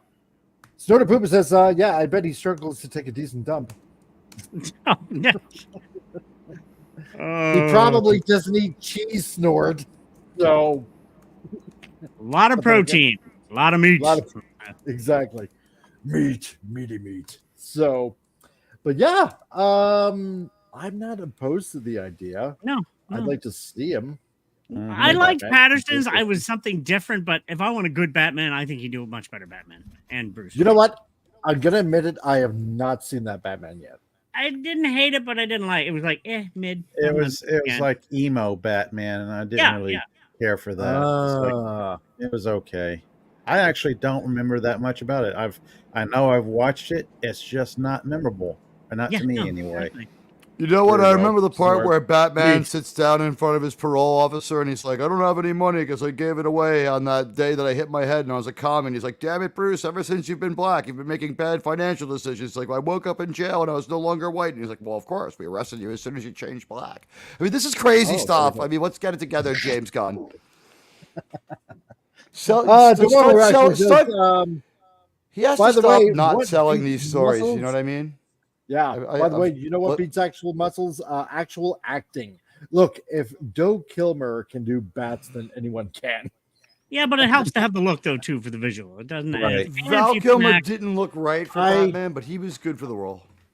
He was good for Bruce Wayne. Yeah. I would say that for his Batman. That could have been. I'm not going to fault him. Even Michael Keaton has said once you're in the suit, you just stand and move your whole body left to right and look grim. You can't do anything else. So they didn't present him sufficiently enjoyable, grim situations. It's really the only performance you get is as Bruce Wayne, and they never write a good Bruce Wayne after 2.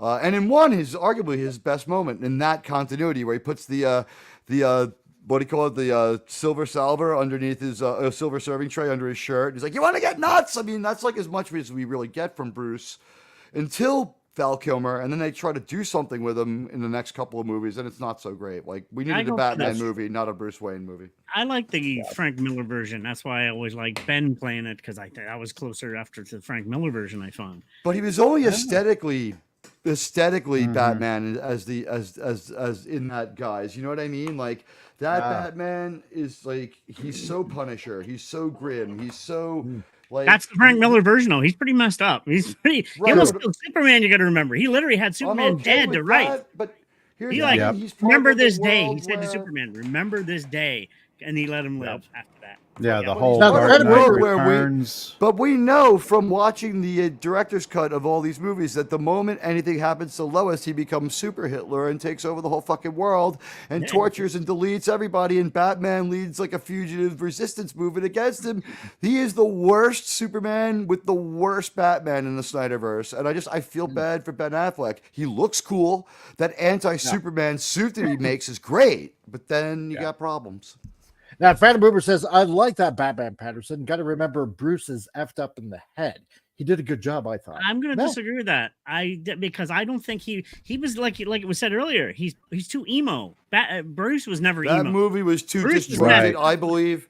I believe important Bruce Wayne dialogue could have been cut. If you could show me some Bruce Wayne dialogue that's like half finished from that, I would totally believe you, because I feel like this got left out. It's like, Bruce Wayne, you're an opiate addict. He's like, no, I just do that to affectate the idea that I'm an idiot so no one will suspect I'm Batman. Because that's the only way that Bruce Wayne adds up. Yeah. But Phantom Boomer, I'm just going to say, hey, if you like it, you win, man. Oh, exactly. I actually didn't mind. It's not a bad film. Nothing wrong with enjoying it, and aesthetically, it looks great. All his work looks great. Oh, his car was badass in that movie. Yeah. Oh, I love the car. We're talking about Matt Reeves now? That was a good car. And Appion is here. Hail, Appion. He put the Gotham in the Batman. Hi, buddy. Yeah, there we go. That's, You know, that's it's true. In the Zack Snyder movies, Metropolis and Gotham look exactly the same. They don't have to. no. The cities, I'll say it again, both cities have a 90-year cinematic history. Let's not be silly here. No, They were that's still good true. films. No, If Batman and Robin does anything well, it shows you a Gotham that looks like a different kind of city from the comic books. It's not a good movie, but that part, I'll give it to it. Though they now ice to skate through carry it. on, just Carry because on everybody now. else has been asking for it, fine, I'm going to relent a little bit here. Because Jonathan Major's verdict found guilty. There we go. So, the trial for the Mad Marvel actor has come to an end this past Monday. So, he's been found guilty. But here's the So, thing: he was cleared. He was found guilty on 3 or 4 counts of which he was charged for. The 4th charge, I think, is the one that involved violence. We're not lawyers and we're not newsmen. We're giving this to you as we think we understand it. From what I read, this is what we know he did. He got screamy. He said a bunch of shit that people didn't like. And then when they cracked open his phone to show the text messages, he was like likening himself to Martin Luther King. Never a good idea. He said he was a great man doing great things. I've known a few great men in my time. They are humble. I've never known a great man who called himself a great man. And I've known, like, say, New York City fire captains who've saved hundreds of lives. You know what I mean? I know great men. The only thing I got to say to this is I like Pop Culture Republic's reaction to that. Just meh. Yeah. Exactly. Meh. It just shows how much he couldn't how far the MCU Phase 4 and Phase 5 is just going to continue sinking. Yeah. Well, getting rid of him probably isn't going to hurt because this character that he was playing was like problematic and kept losing. It was a bad character. But Jonathan Major, let's face it, the only thing that he got convicted on were things that he would have been convicted on automatically. O.J. Simpson law stuff, like that he yelled at her, that she felt uncomfortable. Well, she can't be wrong about that. Now, can she? But whether or not he hurt her, we just don't know. So Jonathan Major is this is still not very clear what happened, and we're never going to know. Not really. So, but Jonathan Majors, has been found guilty by a jury of his peers in the alleged assault trial that took place in New York City involving Grace Jabari. The jury, she's cute. I checked her out. She's really cute. Women. Yes, and apparently she's a little bit batshit crazy. So, because she was going out with him. True. And apparently she has allegedly also, from what I've heard, stalker tendencies as well. So Thursday, I'll just give her real quick. She either was really smart or he's really dumb because she was like, why would I ever validate that I hit you? And he wrote back, that's right. You would never tell people that I actually hit you. So idiot Jonathan Majors. I'm not saying we're all smart. Yeah. So this was like, and also it's like, I screamed at you, I'm sorry. And she's like, you screamed at me on like December 9th for 2 hours. And he's like, yeah, that was a mistake. It's like he's not too smart. No, exactly. So on Thursday, following the judge adjourning the case on Thursday, the jury reconvened on Friday as their request for additional info was fulfilled. However, the judge adjourned the case on Friday to Monday. So what happened on Friday, the 911 call was replayed in the courtroom, and they were Resolute Jurn has it, by the way. Slow motion version of the video from the outside of the car. The night the alleged incident that occurred between the Marvel actor and then girlfriend Grace Jabari last March. Following the listening of the 911 call and watching the video, the jury went back into deliberations. However, the jury then returned to the court and the case was adjourned to Monday. Resolute Jurn, you have the video. I do believe I did see the video as well. So he attempted to put her back in the car that she was trying to get out of, and apparently wasn't too successful, to which he was running away for about maybe, 5 minutes or something like that. And I gotta say, both of them are very good joggers, that being said. So on Monday, the court started late, as originally the trial was supposed to resume at 10 a.m., but the court didn't start until over an hour later.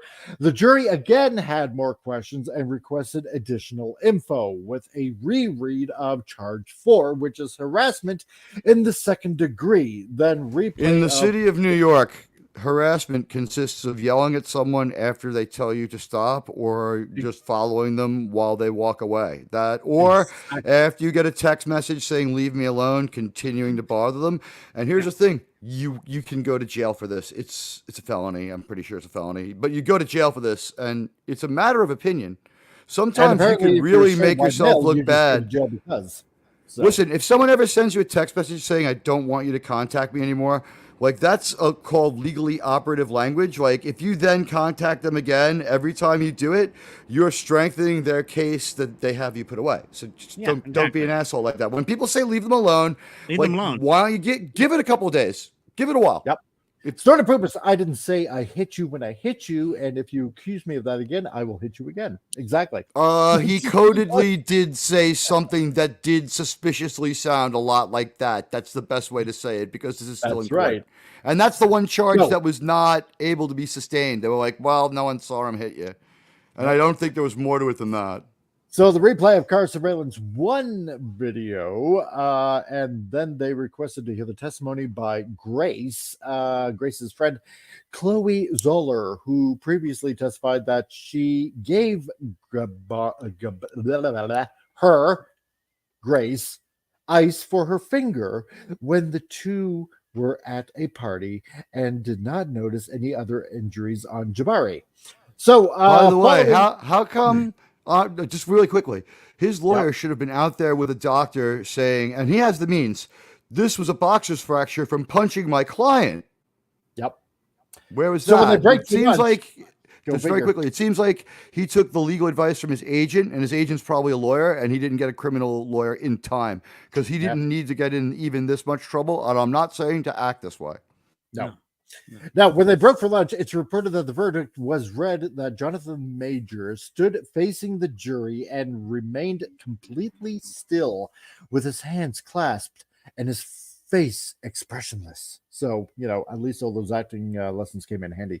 Maintaining a straight face before the verdict was read, the judge ordered, "I want absolutely no reactions in this courtroom, no outbursts." And then the jury read the verdict. So, assault in the 3rd degree with intent to cause physical injury, not guilty. Right, because no one saw that, and it was no real proof. She didn't go to a hospital. There was nothing. This is not the way to get an assault thing. She definitely was trying to get out of this with an agenda, but he did those other things. We saw the text messages. Now, he might not have hit no one now. Now, assault in the 3rd degree, recklessly causing physical injury, guilty. Because he admits he tried to grab the phone. Right. Now, aggravated harassment in the 2nd degree, not guilty. So he was a dick, but he was not criminally trying to further deeper crimes. He was trying to be an uncool, unwanted Svengali. Pretty much. Harassment in the 2nd degree, guilty. See above. That's what I just said. There we go. Yeah, there we go. I would be surprised if you got anything more than supervised probation. Yeah, probably. Now, the sentencing has been sent for February 6th, so you know what? If this is interesting enough, then we'll probably follow it by then. So, Danny does law and policy. So, yeah, she tweeted out that the verdict at 2:25 p.m.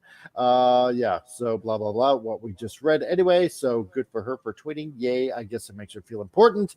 So, yeah, so Marvel's basically firing him. Here's the problem. It's not that he got into an argument with a chick. It's that he played this ridiculous character and then texted her, "I'm a great man who does great things." And we're like, wait a minute, what? Yeah. Victor Timely? Ooh. And Carla, I got to go take kid through orthodontist. See you guys later. Thank you, Carla, for dropping on by. Really appreciate you being here. We love you, Carla.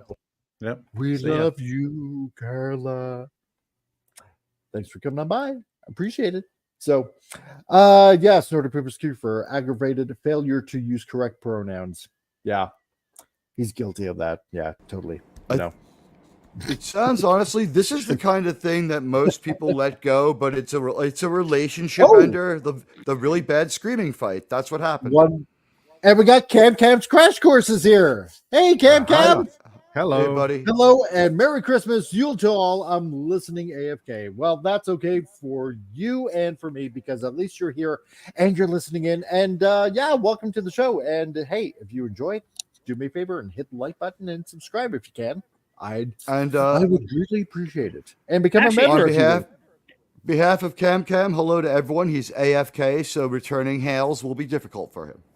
There we go. On a quick note, and sort of related to this, but actually to the previous comment about the pronouns and stuff, just loosely based. Basically, he got in trouble for doing stupid things and words. Not really in a whole lot of trouble. Now, do you know? Do you want to hear what happened today? Sorry, I'm just going to quickly. Anybody here use Discord?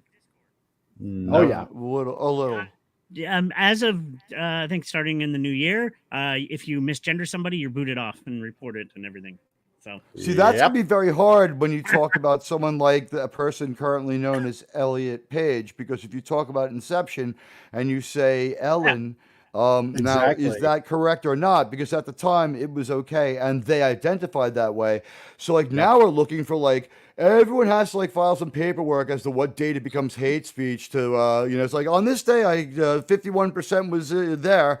I mean, this is subjectiveness, nanny state nonsense and really messing up our freedom of speech. If you think that's bad, then apparently you can get arrested now in Canada for saying the word or calling somebody groomers now. So wait, calling someone rumors? What do you mean by repeating vicious rumors? Like groomers? Someone with a very clean beard. I'll never call any of the people on this panel a groomer. I've seen your beards. Exactly, your beards are all a total mess. Yes. Hey, my shave mine. So anyway, I try to at least every 2 weeks. So, but so. Going forward with this, I mean, as if Marvel could be in any more shambles than it already is. Well, now you're addition through subtraction. No more Feige. Don't care. I just don't find myself mustering enough cares to. Exactly. He looks like he's at the Jedi Temple. Did they film that at the Star Wars Galactic Hotel? They're like, no one's in there anyway. Just try to use it as a set.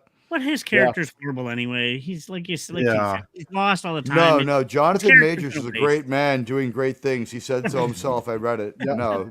I'm not going to sit here while you besmirch someone who's likened himself to Martin Luther King Jr. How dare you? I dare quite easily. What dream does he have? Does he have a dream? Does he have a dream? I dreamed that I got away with yelling at this woman. Got a second. His dream is now about having a second chance because honestly, he had a screamy, crazy, delusional moment. And in that every picture we find of him, he looks like he's full of himself. I'd like to believe in second chances where this guy could be like, all right, so I shouldn't have been a screaming, manipulative dick. I'm going to try to change. There we go. Yeah. Resolute Germ. I don't call them groomers. I call them chipper feed. Exactly. Ezra Miller. Good stuff. Good one. Yeah. The boomer. Ezra Miller. Yep. And Kang is nowhere. You know what? I want to be honest. It's kind of a disservice to Jonathan Majors to compare him to Ezra Miller, who has like 7 or 8 violent criminal things and 3 or 4 known where he's paid people money to shut up and stuff like that. No, I'm just saying, Jonathan Majors had a screaming fit. Yes. Ezra Miller beats people up with chairs and then has a screaming fit. Oh, he's a guy that should be in jail, Ezra Miller. But yeah, probably. Oh yeah. Oh no, he should. Both of them. But this guy, maybe they can be roommates. When there's video of you choking somebody out, yeah, totally. No, but I don't know. Hey, if they're going to replace Kang just to get the Kang dynasty out of the way for the MCU, we need Victor Doom in there anyway. So come on. That's true. Oh, goodness. Who would you replace him with? Victor Doom is an awesome villain if you do him right. So that's the key phrase right there. If you do him right, he's an awesome villain. It's awesome enough for them to screw up the character with their take. Yeah. So if they have to, they should, let's put it this way. They should finish it up because you might as well commit. So as But Disney, wait, by their the rules, couldn't MCU we does just not want him around now because Right. it looks like he is totally getting, convicted essentially of yelling and should they- screaming? Yes, Yeah. because bad to Let's be females. fair. That's bad. That. So who should they replace Jonathan Majors with?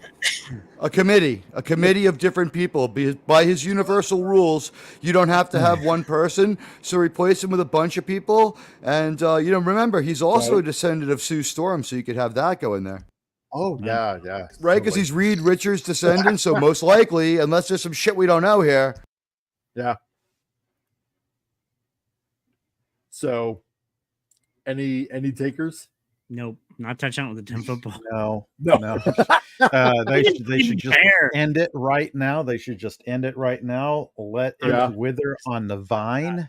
Yeah. And then maybe 5 years from now, somebody will go, well, let's do something with this Marvel Cinematic Universe that Disney sold off because they were tanking. And who bought the new MCU franchise? That's just what I'm thinking, like 5 to 10 years from now when Disney collapses and they have to sell off franchises and stuff. Somebody will buy it like pennies on the dollar and go, it's been enough time. We can resurrect the old Marvel franchise. Someone's going to literally turn around and say this. Someone's going to literally turn around and say this. I sold one Marvel comic book from 1983, and with it, I bought 60 shares of Disney stock. I own part of the MCU now. Oh, there we go. Your mom says, let that guy that wants Batman do it. There we go. Because he went from Kang to Dang. No, but I mean, here's the thing. Getting rid of Kang is probably what they're going to do anyway because he's failed too much on screen. But if you wanted to, there's no reason why you couldn't have William Shatner or Patrick Stewart be Kang. Anybody His could multiversal rules, not a good villain. I mean, I don't. All 5 of us could play Kang in the same movie. Yes. All 4 of us, rather, could play Kang together in the same movie. That's right. If the multiverse is infinite, then anybody can play Kang. And Comic Relief's line to me would be, shut up, illiterate Kang. We have one Kang who's really, really dumb. But for some reason, he keeps fluking his way into the solutions that get us out of things because he's so dumb in a genius kind of way. And be like, I accidentally invented magicium for the plot. And it's like, all right, what's that?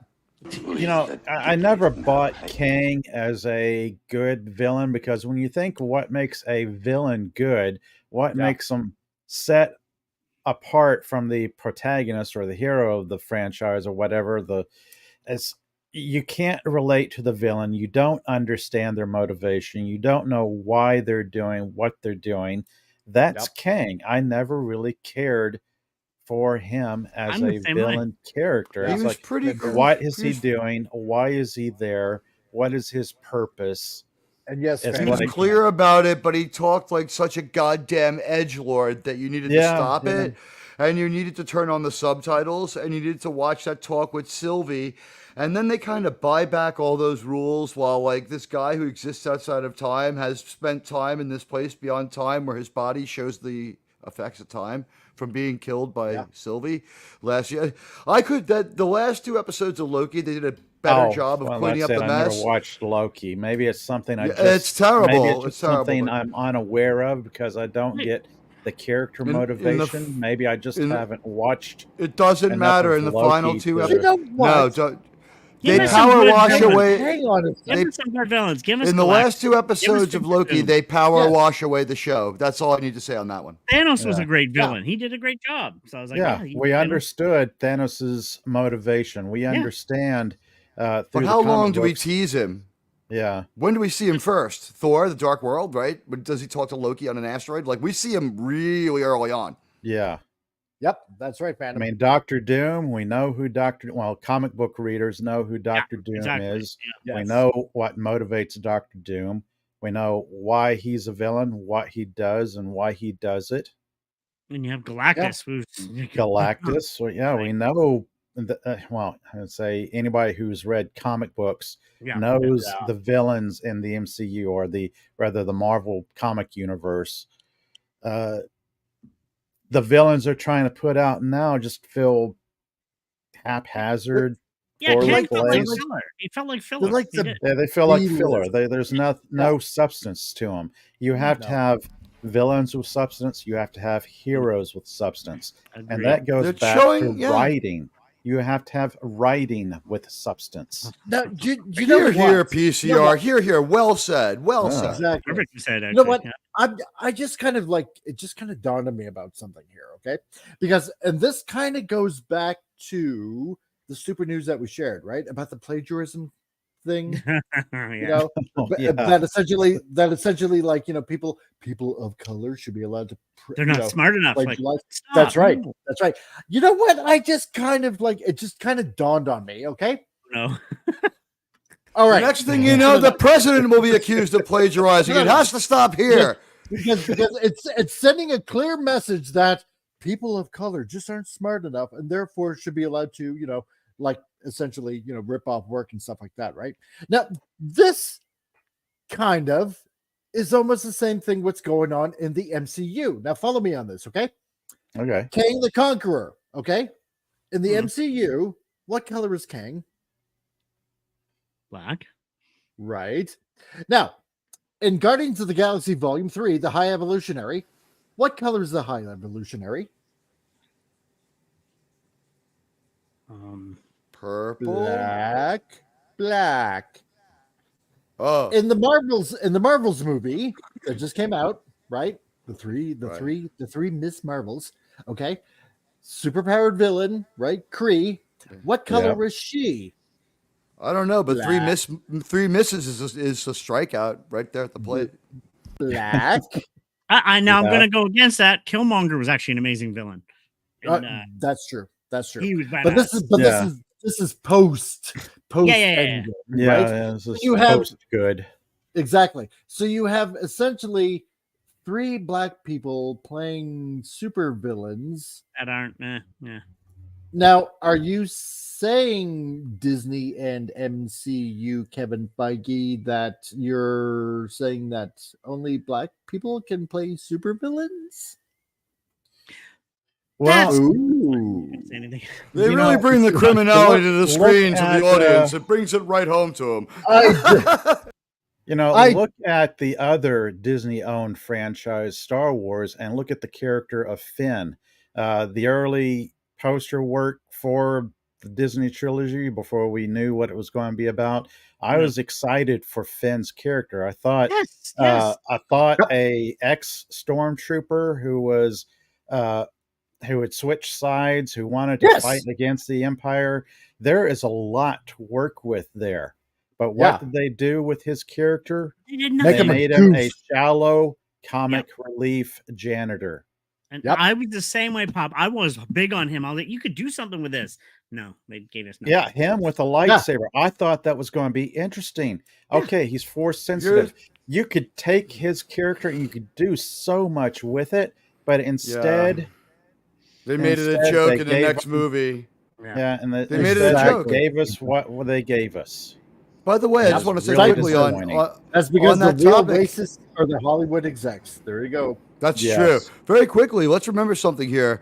Like, he's not a good red herring in the sense that if you're inheriting the second movie, you've already exposed that he's not your force user. So that was not an effective red herring in TFA, because it was good within the context of TFA only. It kind of sets. Like, while I don't think the guy tried, and I don't think we should let him off the hook for his incompetence, even a good screenwriter would have been a little bit annoyed at what JJ left from TFA, because he and like, for Han Solo to walk onto that lightsaber like an idiot. Oh, I know. But anyway, as we're going to be landing the plane here soon, pretty soon. Oh goodness! I want Has it been to 2 welcome- hours already? Woof. I know, right? It just flies right by. So you know what? You're This having is, this is fun. what it is. This is what kind of makes the show like a little Yes. special, because it just flies right by, and you just never know when it's just going to end, right? Because it's engaging, it's fun, and all of you guys in the chat, you make it that way. Also, on top of that, right? You make this fun and laughable and stuff like that, because there's, like I said before, there's a lot of other channels out there that are just, you know, talking about the same old thing, you know, all the time. And that's okay for them. But when it's all the time, Disney, or when it's all the time, and I'm not Warner poo-pooing Brothers whatsoever, but if it's always Star Trek or always Star Wars, or if it's just Mhm. two main properties all the time to talk about, it becomes boring. And Teague, I'm not saying anything about your channel. I'm not, okay? I don't mean it that way. What I'm saying is, don't worry. I think everyone knows I do more than just Star Trek. Saving Star Trek's some pretty good branding now. Exactly. Yellowstone. And very versatile. That's right. And you got to bring a variety of news and talk about everything that's going on, like what we talked about earlier. Warhammer coming out, right? And not a lot of people probably know that is a thing now, or if they've been living in a hole or something like that for the past year, don't know about it, and now it's a thing. It's becoming a thing. And you teach people where not to put apples.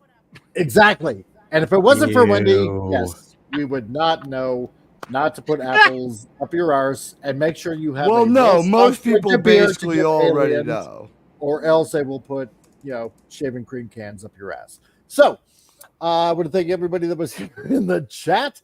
Dark Helmet, that was also here. Jack Lumen also was here. Radioactive, thank you, man, for being here. Sci-Fi Mombi, Resolute Germ, thank you, dude, for being here as well. Killer Rabbit from Space, Carla Burton as well. And do we see Melted Copper? Did we get that one? Did we get Melted Copper into the water? Hello. And Ray Lucard, friend Radioactive, and Ray Lucard, Jer. Yep, Ray Lucard. Thank you all. Wendy Trauma Warrior for sharing her stories. Dormammu, really or Dormammu. Dormammu. So, who is a famous Doctor Strange villain. So, thank you, Dormammu, for showing up. Really, really appreciate it. Yeah, that's Dormammu. That's it. So, yep. Show Scaramanga. There you go. And comic writer Hojo as well, that was in here. Thank you, Hojo, for showing up. I really appreciate you, man.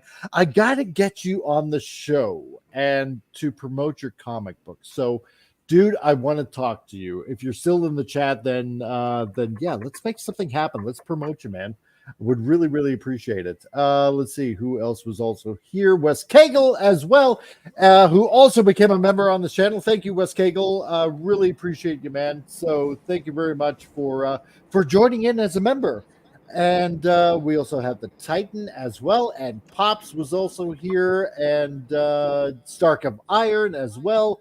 Thank you, Stark of Iron, and I know that you had to go to work as well, dude. So you just catch the Warhammer news on the rewind. So there you go. And guys, you just if you've joined, use your Comic Relief Crusader emojis. Come on, man. Break them out a little bit.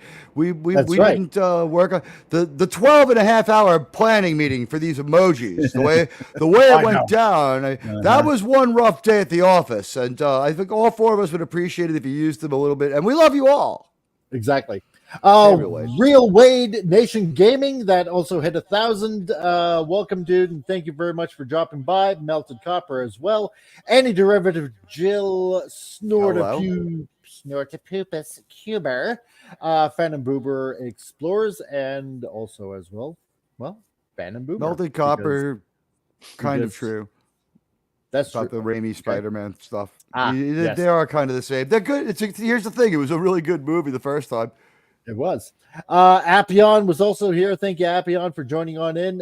Really appreciate you, man. Phantom Outsider as well. And I think I pretty much got everybody. I think. Yeah. I did. Thanks, man. I'm kind of scrolling through the chat to see who all was here. We had quite a few. I know. I'll be back in 60 minutes of your. I'll be back in 60 of your minutes with Appion. There you go. We'll be watching X-Men. We'll be watching X-Men Wolverine.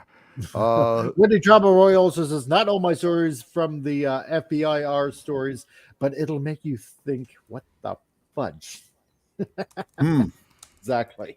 No, I can't wait to hear Wendy. You're a brave soldier and just amazing. And gosh, having to do that, it's like, oh my goodness. Exactly. So I can't wait to hear more stories from Wendy.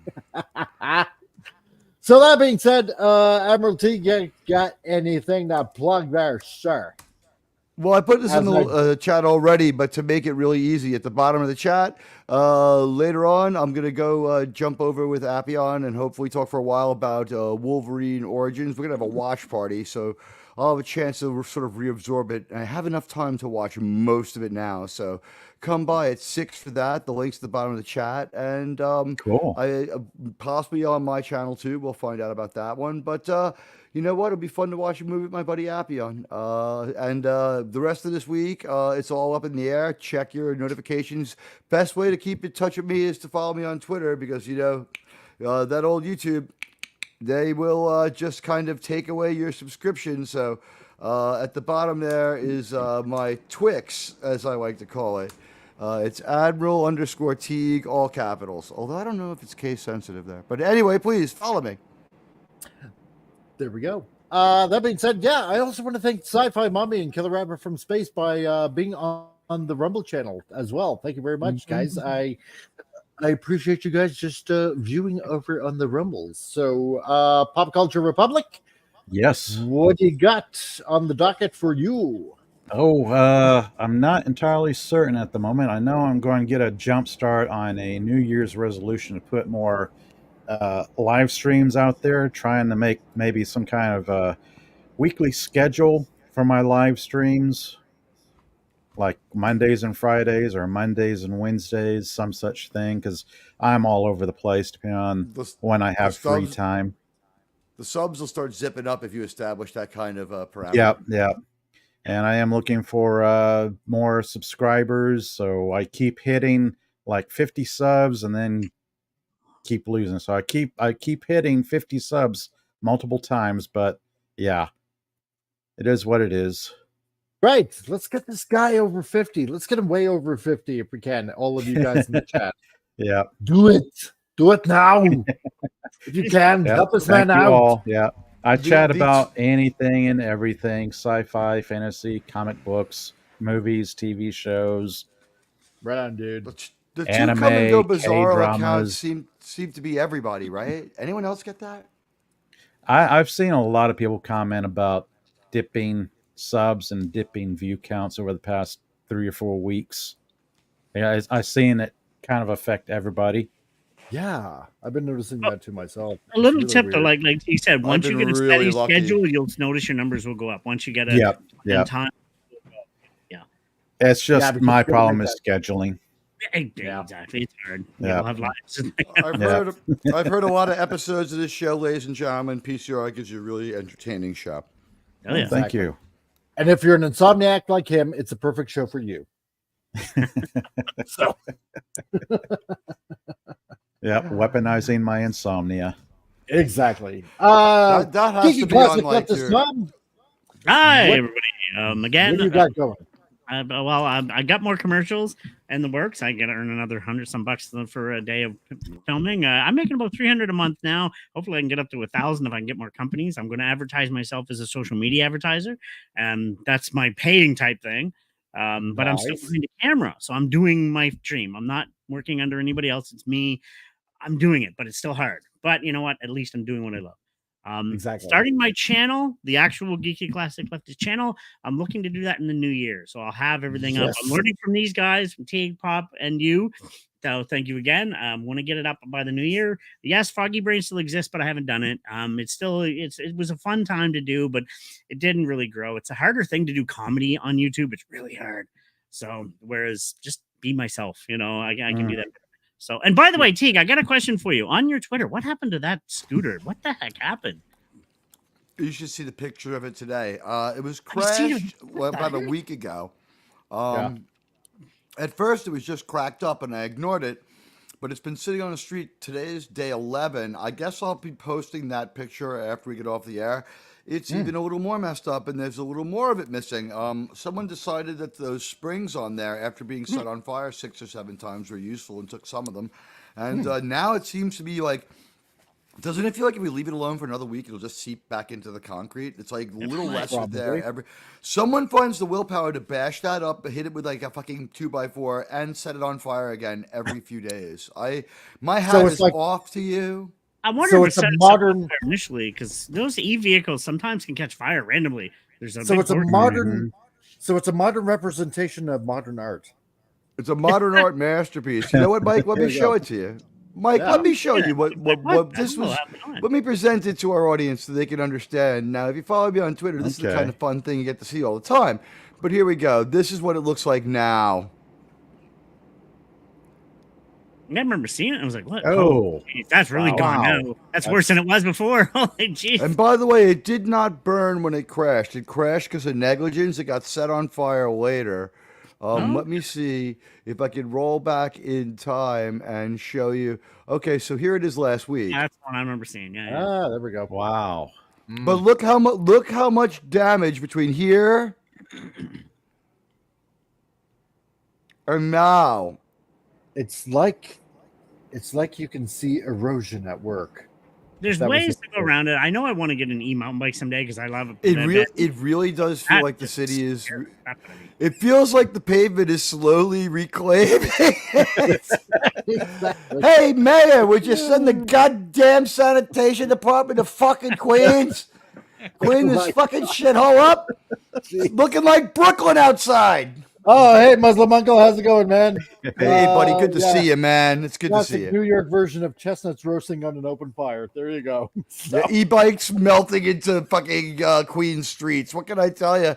Yeah, I mean, it's hard to say when it'll be gone, but people keep finding parts of it to want to take home. It's like, imagine that. It's just like, bring it home. It's like, well, where'd you get that strange shock absorber like spring? You know, there's been this bike laying in the street for like 8 or 9 days, been set on fire a few times. Just I feel like it's a part of me. I just wanted to have it. Frame it on my wall. Yeah.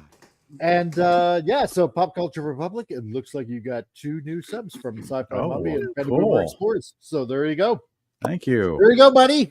So appreciate it. all of you guys in the chat, if you look at the description below, there is a link to go check out Flip City Magazine.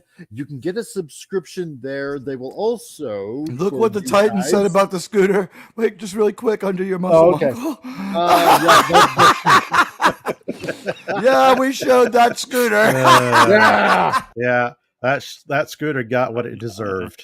Time to break out the hood. I'm sorry, that was just fucking funny. But no, different car behind that scooter every day. Wait. For you guys exclusive to this channel, if you go check out Flip City Magazine, the link is in the description. You guys, if you use the coupon code CRC, you get 10% off a subscription to Flip City Magazine, to which you can get a good laugh from them as well. So, and if you want to check out their magazine as well, go to their website. You can sign up, get a free issue just to peruse through it as well. And if you like what you see, then come back to this channel, hit the link below, enter CRC for 10% off of their magazine subscription, and enjoy it. Have fun.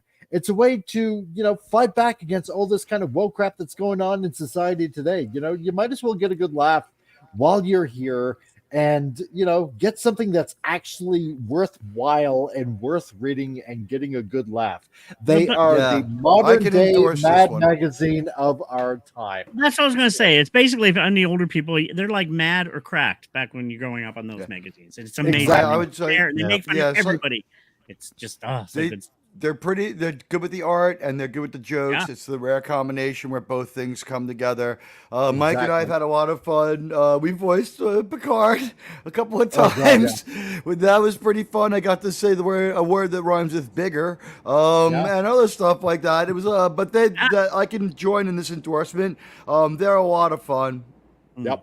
Yeah. And we'll try to have them on this Friday. So, actually the Friday before Christmas, and see if we can have some fun with them again. So, folks, thank you all for coming by. Really, really appreciate it. Hit the like button, hit subscribe if you're not already a member, and the same there on Rumble as well. It would greatly appreciate it if you check out the channel over at Rumble and spread the news around.